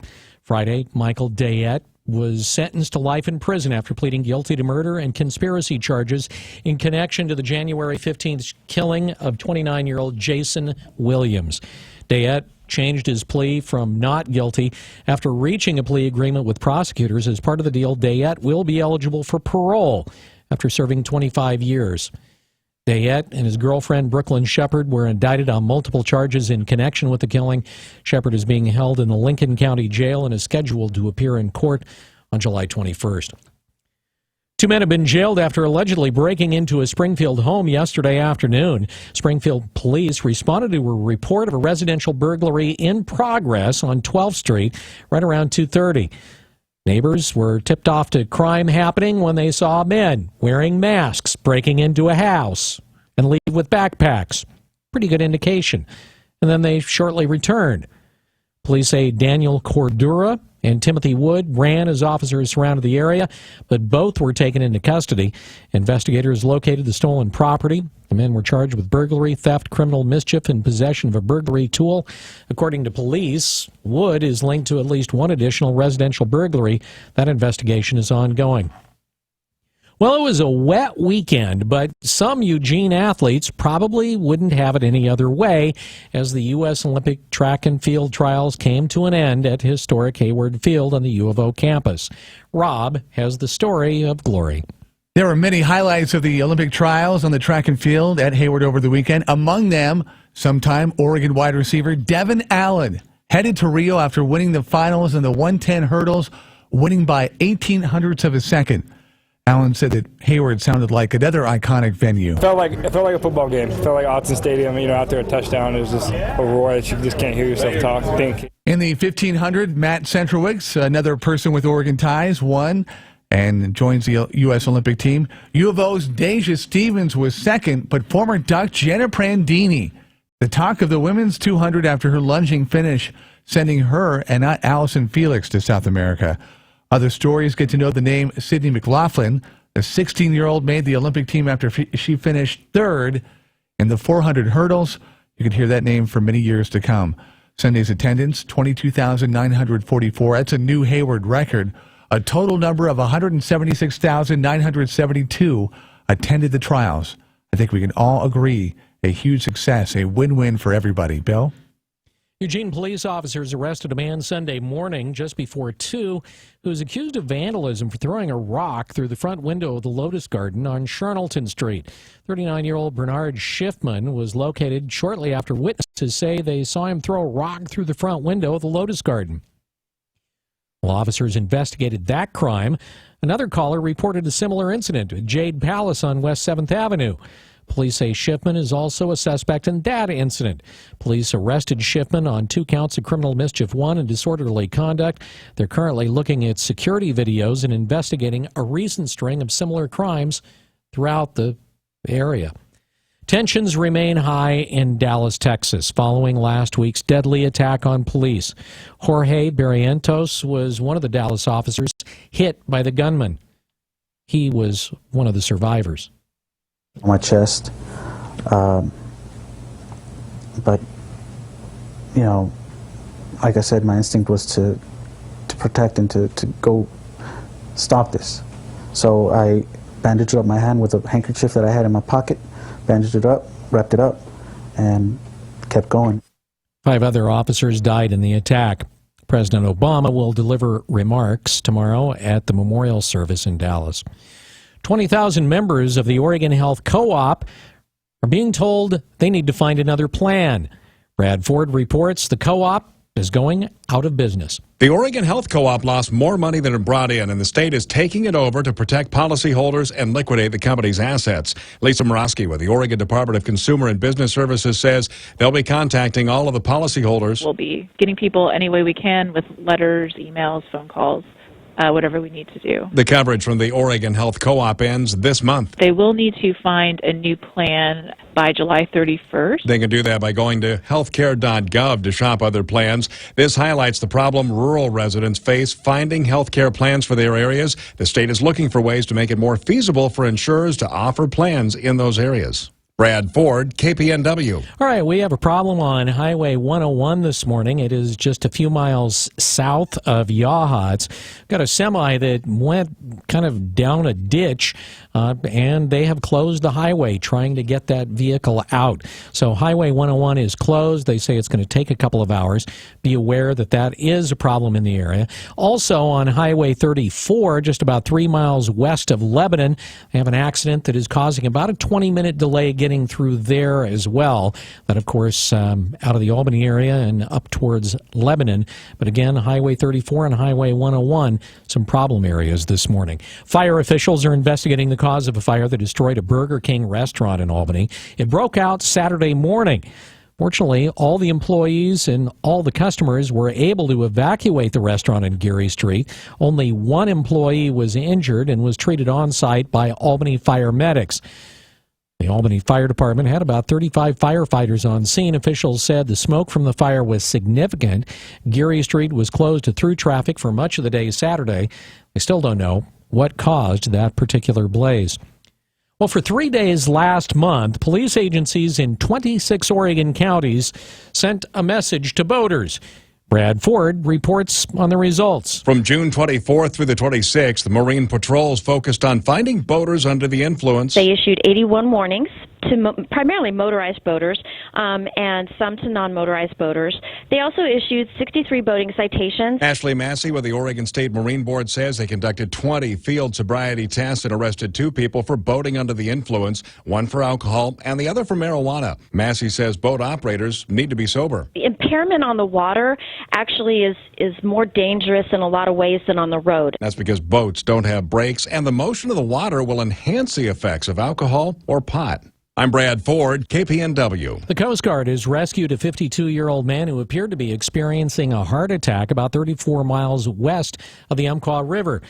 An air crew aboard an MH-65 Dolphin helicopter from the Air Station North Bend rescued the fisherman. They took him to an emergency medical setup that was waiting for him at the North Bend Airport. Watchstanders at Coast Guard Sector North Bend received a call for help after a crew member aboard the fishing vessel Clipper 3 collapsed. Dolphin Rescue Crew helicopter pilot Lieutenant Wesley Jones says their air crew and first responders worked together to get the man the care he needed. The fisherman was taken to the Bay Area Hospital in Coos Bay. His condition not immediately known, and his name is yet to be released. Federal authorities are working on a plan aimed at deciding how much sport, commercial, and tribal fishing for salmon and steelhead is going to be allowed in the Columbia River and its tributaries. The Joint Environmental Impact Statement is being prepared by the National Marine Fisheries Service and the U.S. Fish and Wildlife Service. It'll be considering hatchery production as well. The agencies will use the document as part of a decision-making process leading up to the possible signing of an agreement with Washington, Idaho, Oregon, and Indian tribes who have harvest treaty rights.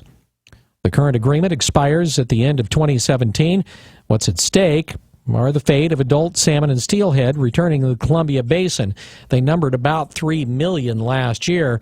Comments are also being accepted through August 1st. Another requirement of Oregon's new recreational marijuana law is that everyone working in the industry pass a test and get a permit.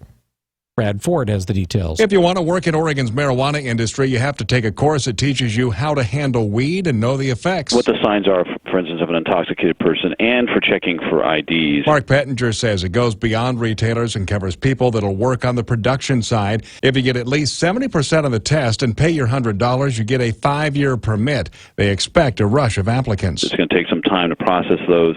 We expect to be issuing the physical worker permit sometime after September 1st. You have to be at least 21 to work in the industry. You can train and take the test online. I'm Brad Ford, KPNW. By the way, an OLCC alcohol permit costs $23. So if you've ever given out your Netflix or HBO Go password, you may be breaking the law. 3 judges from the U.S. Court of Appeals for the Ninth Circuit have ruled that sharing passwords is a criminal act. The opinion stems from a nearly decade-old case involving a former headhunter who left his job but recruited former colleagues to use a password that was still working to download information.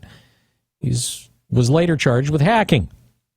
Despite the ruling, it's probably unlikely that HBO Go and Netflix will go after their customers for being too generous with their passwords, at least not in the near future. Hint. During their working years, women tend to earn a little less than men, and when they retire, they're more likely to live in poverty. The National Institute on Retirement Security and Nonprofit Research Center reports that women are 80% more likely than men to be impoverished at age 65 and older. Women aged 75 to 79 are 3 times more likely. In addition to pay gap as a cause, experts say other factors contribute to income insecurity, including single parenthood and divorce, to the fact that women typically live longer than men. Women are also more likely to take on caregiver responsibilities, increasing the likelihood they're going to end up working part-time jobs for lower wages and without benefits like pensions, sick leave, and health care. Well, the second phase of Oregon's motor voter program has added more than 100,000 people to voter rolls in Oregon counties. Brad Ford has the update. The second phase of the motor voter program went back 2 years at the DMV to find non-registered voters. They were automatically registered unless they returned a card to opt out. 145,000 non-registered voters were found, and around 14,000 didn't want to take part.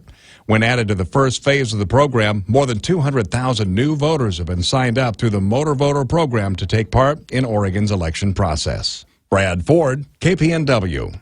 Move over, Fido. There's a new goat in town. Well, if we just gave them a chance, science says that goats could be man's next best friend. A new study out of Queen Mary University in London says goats have the same capacity to bond with humans the way that dogs do by looking into humans' eyes when you look into the eyes of a dog. The behavior is called direct gazing, and it's a type of bonding. The study is the first to observe the same behavior in goats. Now, if you're one of those folks that's tired of dogs barking and yapping and whining, these are the sounds of a goat. That's a goat. That's a goat. More goat. That's a goat. That's a goat too. That's more goat.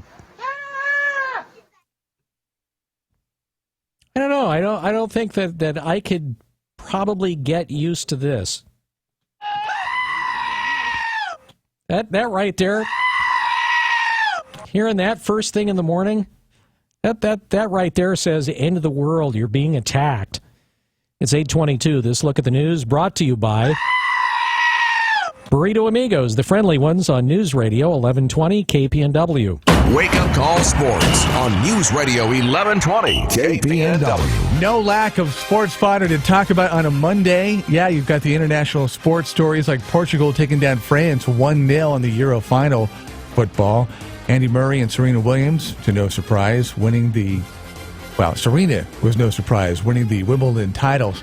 Local stories, NBA, Portland Trailblazers, Myers Leonard and Alan Crabb staying in Portland. Myers, 4 years, $41 million. Mr. Crabb making $83 million as the Blazers will match the Brooklyn offer. Breaking news, you might have heard at the top of the hour. After 5 NBA titles, Tim Duncan is retiring. Oregon Ducks got a commit for the most offered tight end in 4-star Trey McKitty coming out of high school. He's also been considering Auburn and Florida. The 6'4", 240-pound McKitty joining Moses Robinson-Carr as incoming tight ends. Soccer, the Portland Timbers have not lost in 7 games. They tied the New York Bulls 0-0. Perfect timing after the huge success of the trials, but Tracktown USA President Vin Landana has announced his candidacy for president of USA Track and Field. If elected, he'll replace Stephanie Hightower in a non-paid position. Eugene Adams got beat last night by the Hillsboro Hops 10-2. They're still 5.5 games up on Salem Kaiser. An incredibly sad story. OSU soccer player John Chambers died over the weekend at Good Samaritan Regional Medical Center in Corvallis from an undisclosed cause. John was only 19. Wake Up Call Sports on KPNW, brought to you by Max Muscle, where you can always try before you buy. Across from Market of Choice on Franklin in Eugene. News time, 8:25. KPNW weather, brought to you by Ramjack West. Do you have foundation problems? Ramjack can fix that. Get your free quote at ramjackwest.com. Good day to you and yours. This is Megan Shen with NBC 16. Here's a look at your weather. We had some unseasonably cool low pressure over us, bringing in the clouds and that rain earlier on this weekend, but that's all about to change. We'll have some more summer-like weather as we move into the work week.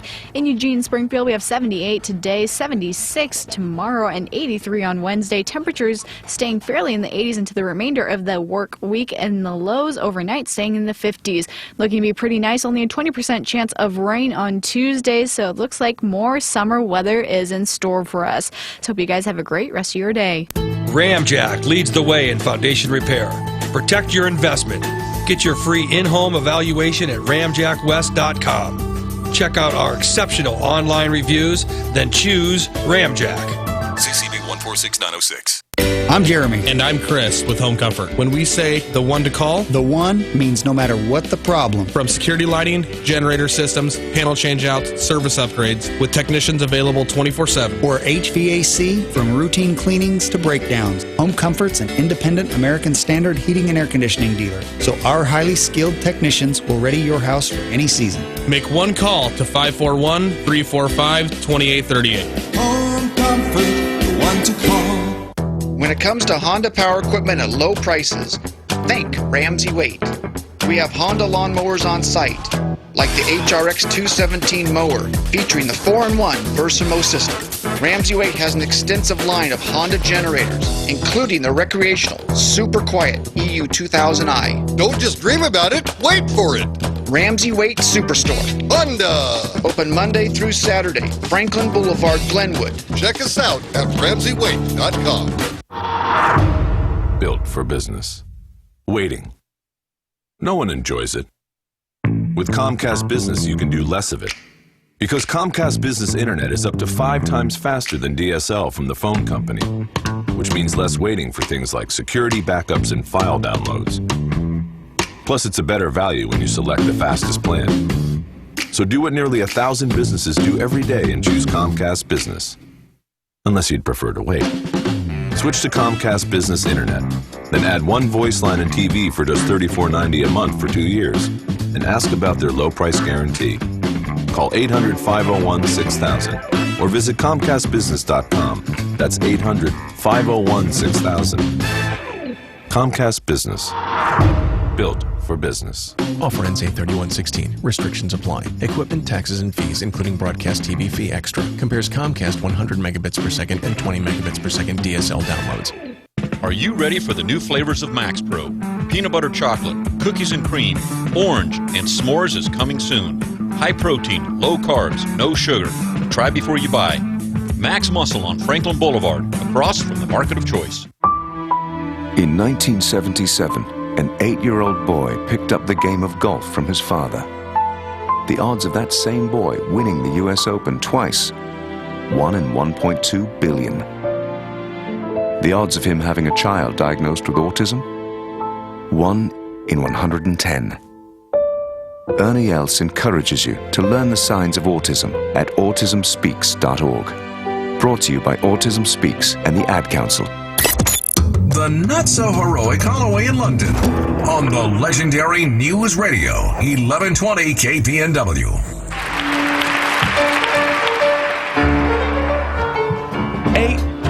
News Radio 1120 KPNW on this beautiful Monday.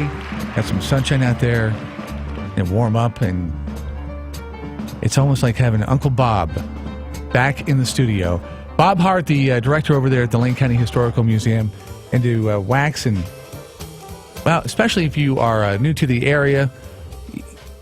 I think even growing up, I went to middle school, high school here, and I am kind of surprised at the lack of Oregon history. That we kind of covered it, but as you get older and you find out, wow, this was kind of a hotbed. There was a lot of stuff going on. Do you feel like, I mean, have things changed since I was in school? Are the schools that you know of teaching a little bit more Oregon history? Yeah. Oh. Frankly, one of the things the museum has done recently was a little bit of reorganization. And we recreated the position of educator because we believe that the public schools need some help. With the size classes they've got, et cetera, they have their hands full. And we were doing, when I came on board 13 years ago, we restarted an oral history program, because oral history is terribly important. It's the normal people, not necessarily the elites, that are the really interesting ones to talk to. And they don't normally get reflected in a lot of the historical record. So it's, if you will, it's thin history and thick history, if one can use those terms. And the thick history is listening to the people who are not in the news, but who made the news possible.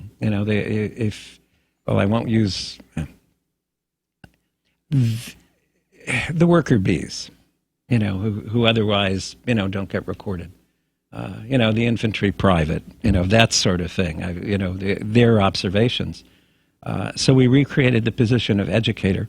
And so, my position would be, yes, the public schools need some help. There are continuing surveys that are done of what, students know or don't know. And there are an awful lot of students graduating all over the United States today who can't tell you whether the Revolutionary War, the Civil War, or the Korean War, which order they happened in. I find that kind of appalling. I also believe that knowledge of history makes people a better citizen. And a lack of knowledge and ignorance of history makes you a much worse citizen. So that's a personal belief on my end. I think you'll find it reflected by a lot of historians. Why do you think, or what statistically does anybody know why it is that history has taken sort of this back seat in public education? Why? Where's it gone? Well, it frequently is taught poorly. If all you're doing is making people remember names and dates, and of course what I just used as an example was kind of a date-based test. Yeah, date-based thing. But having an idea of how time has unwound or wound up, however one wants to look at that, how time has progressed, how we got from point A to point B, I think is terribly important. If you just think, let's take someone who doesn't really have much knowledge of history and kind of just accepts everything as it is. What kind of appreciation do you have, for instance, the Declaration of Independence, the Constitution of the United States, the form of government we have? You might actually believe what you read in the press and in the media a lot, that we're a democracy. Well, actually, we're a Republican form of government, and that was intentional because of worries the original founders had about what they would have called the mob. Now, we have redefined the mob over the years, but what are those questions going on today, for instance, with Brexit in Britain, or maybe here in the United States, is what is going on with this very anti-establishment? Oh boy, are we waxing political now. But it's on both partisan sides. There's a lot of unease and reaction to the way things are. But a lot of the reaction kind of indicates that people don't know where we were and how we got where we are, which I find disturbing. Do you blame the executive or do you blame the Congress? Ooh, interesting. Or the Supreme Court. How's that supposed to work? How's it set up? And if you don't know that, really easy to get taken to the cleaners by whoever is trying to, manipulate what yes, you think exactly. and what your actions are. Right. And I think it's happening on all parts of the political spectrum at this point. It's rather interesting since it seems to be happening overseas too. I was surprised because I've had this discussion with my son who has graduated from high school. This was after he graduated, and we were just having a conversation. I said, how much about World War II did you actually get throughout school? And he paused and he said, about a day. And you think about it, and it's like, how do you explain the world the way it is today without knowing what happened during World War II and how it changed the face of Europe and how it changed the rest of the world, how it changed the United States? And why that? I mean, I can't think of anything that happened in the 20th century that really speaks more to what it is today than what happened back in the 40s. Holocaust supporter or Holocaust denier? I mean, that has an awful lot to do with, your knowledge of history. You realize that General Eisenhower, ordered people to go through those camps. I think it becomes pretty clear, and to have a photographic record made. I mean, he found it horrifying and unbelievable and knew it needed to be made a record of. So how do you deny it? Well, you're just selective about what you believe or disbelieve. I think one example. Another example would be the whole thing about the dropping of the atomic bomb. Was this a horrendous, somehow horrific decision by the United States that, can't be defended in any way? Well, a lot of us in my generation are probably here because we didn't have to invade Japan. And the reason we didn't invade Japan is because they surrendered. They surrendered after the second bomb was dropped on Nagasaki. We can argue how many dead there would have been, American dead, in an invasion of the Japanese home islands, but it would have been a very large figure. And we can also argue that Japan wouldn't be the country it is today because there would have been a heck of a lot more dead Japanese. You can also look at, interestingly enough, historically, what are the effects of dropping the bomb, which are different from the rationale for dropping it. And an ignorance of that whole thing, that you can look at it in two totally different ways, both of which are valid, But sometimes you see this crossover, and some years ago, the Smithsonian had a big to-do about the display of the Enola Gay, the B-29 that dropped the first one on Hiroshima. And what you wound up with was an argument between the curators of the Smithsonian, generally a younger group, who were looking at the effects of dropping the bomb, and the veterans who were absolutely horrified at this view, which they were not part of, which was, no, we dropped the bomb because we had to, and it saved a lot of lives. And you had this push me, pull you going on between the two groups, and the Smithsonian, as I recall, they sacked the Smithsonian director. They probably should have sacked some curators. But they weren't trying to tell both sides. They were trying to tell one story. And in actuality, it's much more interesting than one story. It's actually two different stories, two different perspectives. And that's what they should have done. They should have told the two perspectives. They didn't do a good job of that.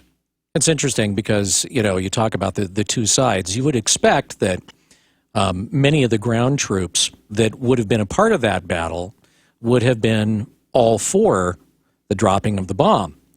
My uncle was one of the first invading Marines to go into Japan, and where was he stationed? Nagasaki. And his thought was, and you would have to get a few beers in him to talk about it, but his feeling was, he was totally against the atomic bomb.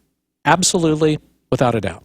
I mean, there was no doubt in his mind he was totally against it, even though there were people that he served with and a lot of other people that were in favor of it because it saved American lives.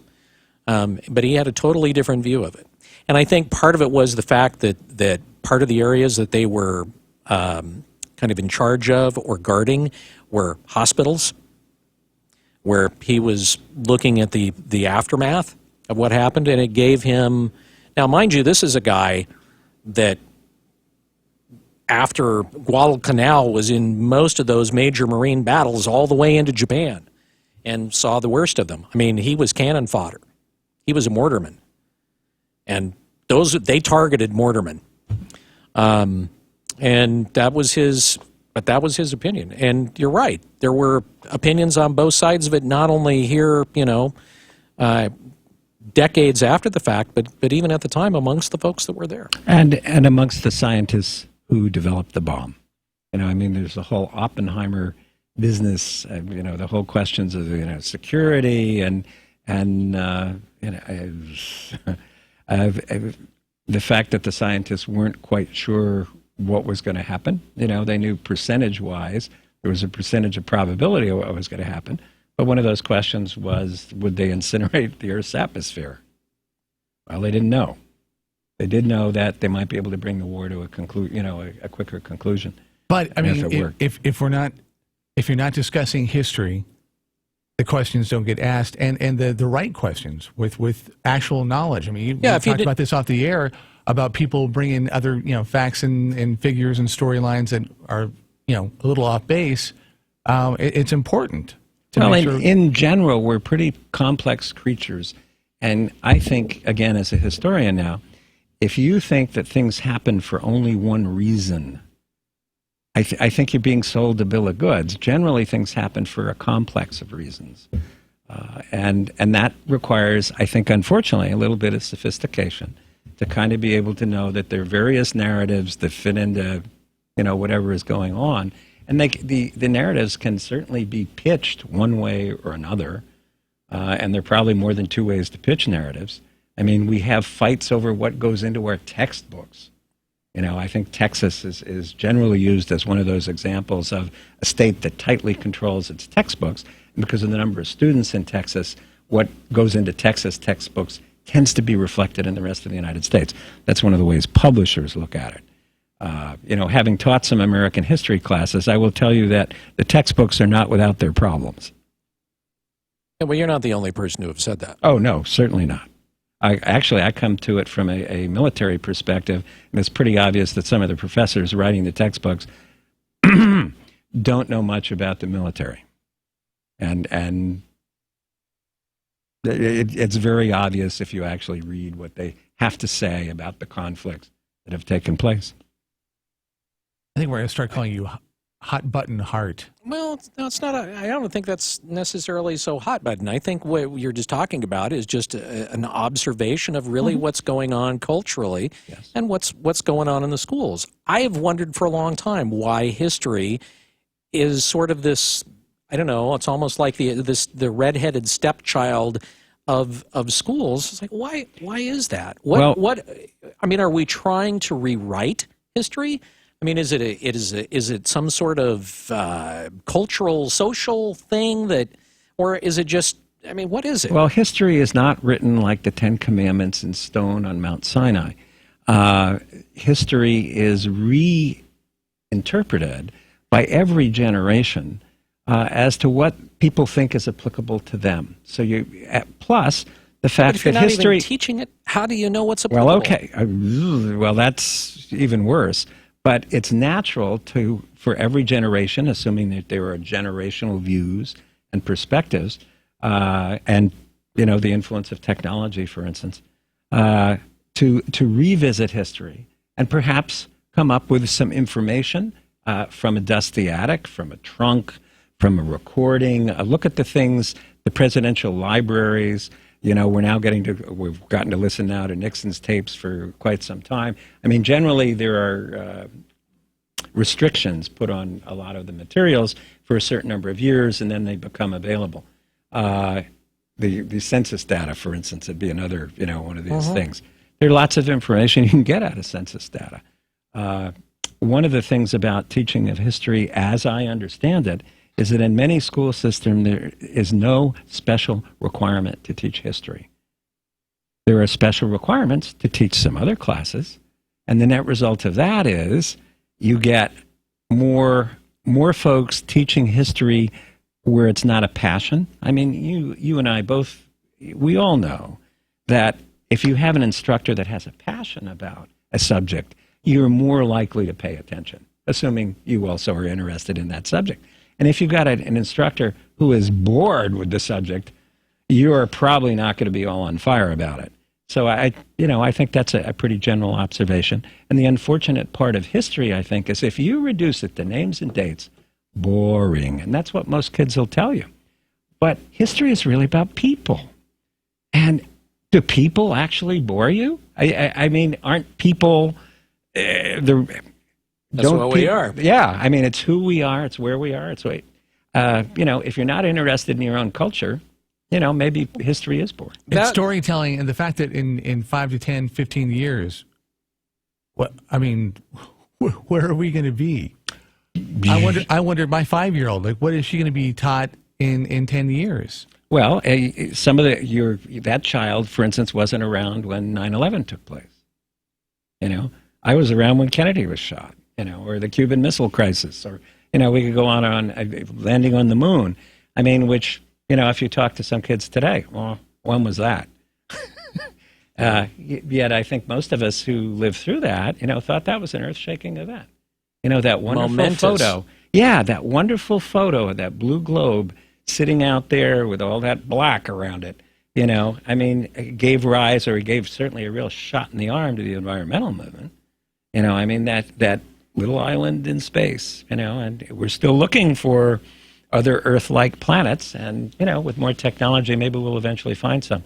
But certainly it gave, as I said, a shot in the arm to the environmental movement. I'm curious, how much of this is just a cultural thing, though? I look at, for instance, I'm going to take a trip, and I keep bringing this up, I'm going to take a trip to London here coming up in August. And, my daughter just married a Brit. And I was, Googling museums in London. And so I come up with this, there's an article, and you can go out there and find it, the 50 museums you must visit in London, which tells me that there's well more than 50 museums to visit in London. And, there's some of them I've already got on my list I have to go see. But it's like these people not only know their history, they embrace it, they love it, they're proud of it, even with its, ugliness and the everything else, but they know it. Well, do they know it, or are their taxes going to support it? Not necessarily the same thing. Okay, what's your feeling? Do they know it? I think that the Brits, and for that matter, the Europeans in general, do a better job of in the schools than we do. I think normally European graduates from high school are rated on a level with some of our college students because they've been more intensively trained.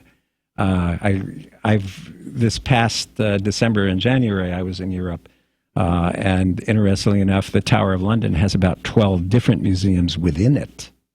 It's just the Tower of London, which is normally listed as, one of those things you got to see. Yeah. I was just amazed that you could spend several days just at the Tower of London.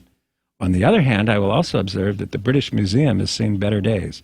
As a museum person, I was appalled at the number of burnout lights in areas I couldn't read panels. I mean, it was obvious that they're having some funding problems. I mean, here you've got an international... You would notice that. Oh, yeah, you bet. But no, I would hope most people might notice noting. that. Yeah. I mean, there were burnout lights even in the areas where sales were going on. You know, if you were going to prioritize something, wouldn't you prioritize where you're getting some income from? No, there were burnout lights and the whole place is set up to really be terribly effective marketing. I mean, it's a very, very impressive museum.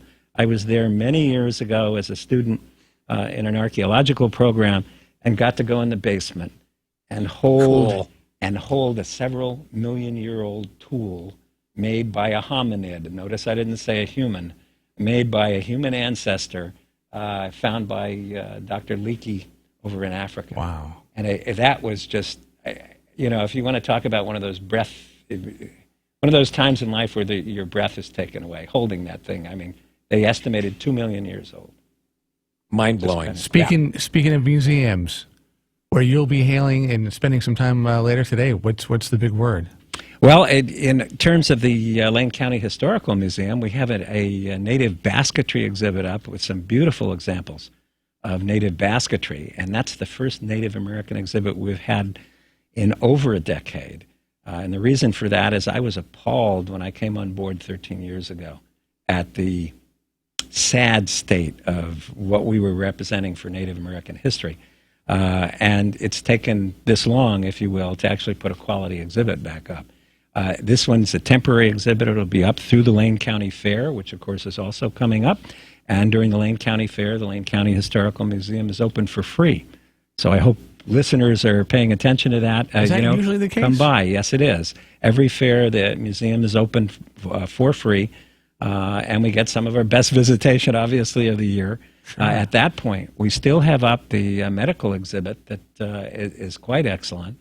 And we are about to mount an Oregon Black Pioneer exhibit. It was last up at Antique Powerland. It's been up at Oregon Historical Society. But my presumption is a lot of Eugene and Lane County people haven't seen it at those two locations. And it's going up, and it's on the Oregon Electric Railway that came to town. We were the last point on the railway, which ran from here to Portland. And the black experience that's being reflected there, of course, is the worker bees, the porters in the Pullman cars and whatnot that basically kept the railroad running and offered employment for African Americans. Hours, website, can you give the contacts? LCHM.org. We have shortened our web address, and it's a lot easier to remember. Lane County Historical Museum, LCHM.org. Tuesday through Saturday, we're open 10 to 4, and of course, during the fair, we'll be open 11 to 6 during every day of the fair. Bob, thanks for coming in. Oh, thanks for having me. Don't be such a stranger. Bob Hart, the executive director with the Lane County Historical Museum, on the Wake Up Call. The Bloomberg Market Report, sponsored by Pacific Continental Bank, serving your business and community in Eugene for over 40 years. This is a Bloomberg Market Minute. The S&P 500 closed just 1 point under its all-time closing high on Friday. And if these gains hold, it'll break the record today. The Dow up 115 points, the Nasdaq up 38, and the S&P up 10 as Wall Street continues to bask in the glow of a bright June jobs report and wait for the start of earnings season. It kicks off after the bell when Alcoa releases quarterly results. Starbucks is raising prices tomorrow, and some of the money will go toward employee raises this year. Starbucks says it'll raise store staff pay by at least 5% in October, and employees who've been with the company at least 2 years will see their annual stock awards double. One reason Starbucks is doing this is growing competition for workers. Raises at Walmart have made it more of a contender.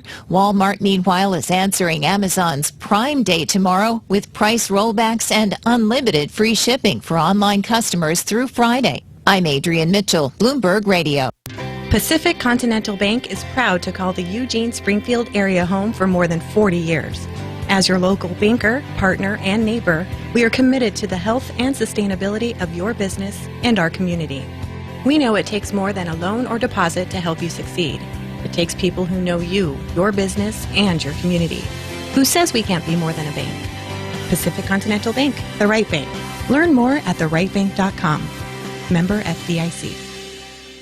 Spring into camping at the RV Corral. New Winnebago trailers from $16,995. New Hideout trailers from $14,995. And the new Cougars from only $21,995. Check out Lane County's best selection of Winnebago Class A's and C's. Allegro by Tiffin, the Sunseeker lineup. And now RV Corral is the new dealer for Fleetwood Motorhomes. New or used toy hauler, trailer, fifth wheel, diesel or gas. Think award-winning RV Corral. Highway 99 or RVCorral.com. Why go anywhere else? The Belly Flattener Nubiotics is in an epic battle with the competition to be the best belly flattening product on the market. To prove they're the best, they're giving away free trials to everyone who calls in the next 10 minutes. 1-800-900-9211. Nubiotics has what it takes to win. It's scientifically formulated to flatten bloated bellies fast by cleansing pounds of rotting food and toxic sludge from your body. Made with natural ingredients, it even combats periodic heartburn and acid reflux. But to win, Nubiotics can't just be the best. It's got to prove it's the best. That's why they're giving away free trials to anyone, male or female, who's looking for maximum belly flattening in minimum time. Again, Nubiotics is in an epic battle to be the best belly flattening product on the market. To win, they're giving away free trials to everyone who calls in the next 10 minutes. So hurry. Call now for details. 1-800-900-9211. If lines are busy, try again. 1-800-900-9211. That's 1-800-900-9211. With just one swing, home runs can be the ultimate game changer. At T-Mobile, we know how to change the game for good. We've doubled our LTE coverage and now have the Home Run Derby covered too. Make your picks in T-Mobile's Home Run Derby Bracket Challenge at T-Mobile.com/MLB for a chance to win a trip for 4 to Game 1 of the World Series. T-Mobile, we're changing the game for good. LTE doubled over 2015 and 2016. No purchase necessary to enter. Ends 7/11/16. Open to legal residents of the 50 U.S. and D.C. 18 plus. Void where prohibited. For official rules and details, visit MLB.com/bracket challenge. You're unique, so why is your mattress one size fits all? Because a custom mattress costs thousands, until now. Hi, I'm Christian von Rickenbach, founder of HelixSleep.com, where you can buy a mattress online, customized for you, for hundreds of dollars instead of thousands. Go to HelixSleep.com, answer a few simple questions, and we build you the most comfortable mattress you'll ever sleep on. Shipping is free, and you have 100 nights to try it out. Go to HelixSleep.com/go and get $50 off your order. HelixSleep.com/go. KPNW weather, brought to you by Ramjack West. Do you have foundation problems? Ramjack can fix that. Get your free quote at ramjackwest.com. Good day to you and yours. This is Megan Shen with NBC 16. Here's a look at your weather. We had some unseasonably cool low pressure over us, bringing in the clouds and that rain earlier on this weekend, but that's all about to change. We'll have some more summer-like weather as we move into the work week. In Eugene, Springfield, we have 78 today, 76 tomorrow, and 83 on Wednesday. Temperatures staying fairly in the 80s into the remainder of the work week, and the lows overnight staying in the 50s. Looking to be pretty nice. Only a 20% chance of rain on Tuesday, so it looks like more summer weather is in store for us. So hope you guys have a great rest of your day. When you are a man, entertain your brain. Sometimes you wear stretchy pants in your room. With a wake-up call. It's for fun. On News Radio 1120 KPNW.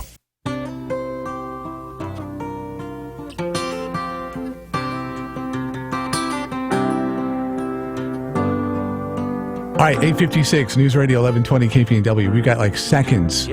How about we got a pair of tickets? First person who can tell us the middle name of one James Taylor. 54145 KPNW. Tickets coming up for this Friday at Matthew Knight Arena.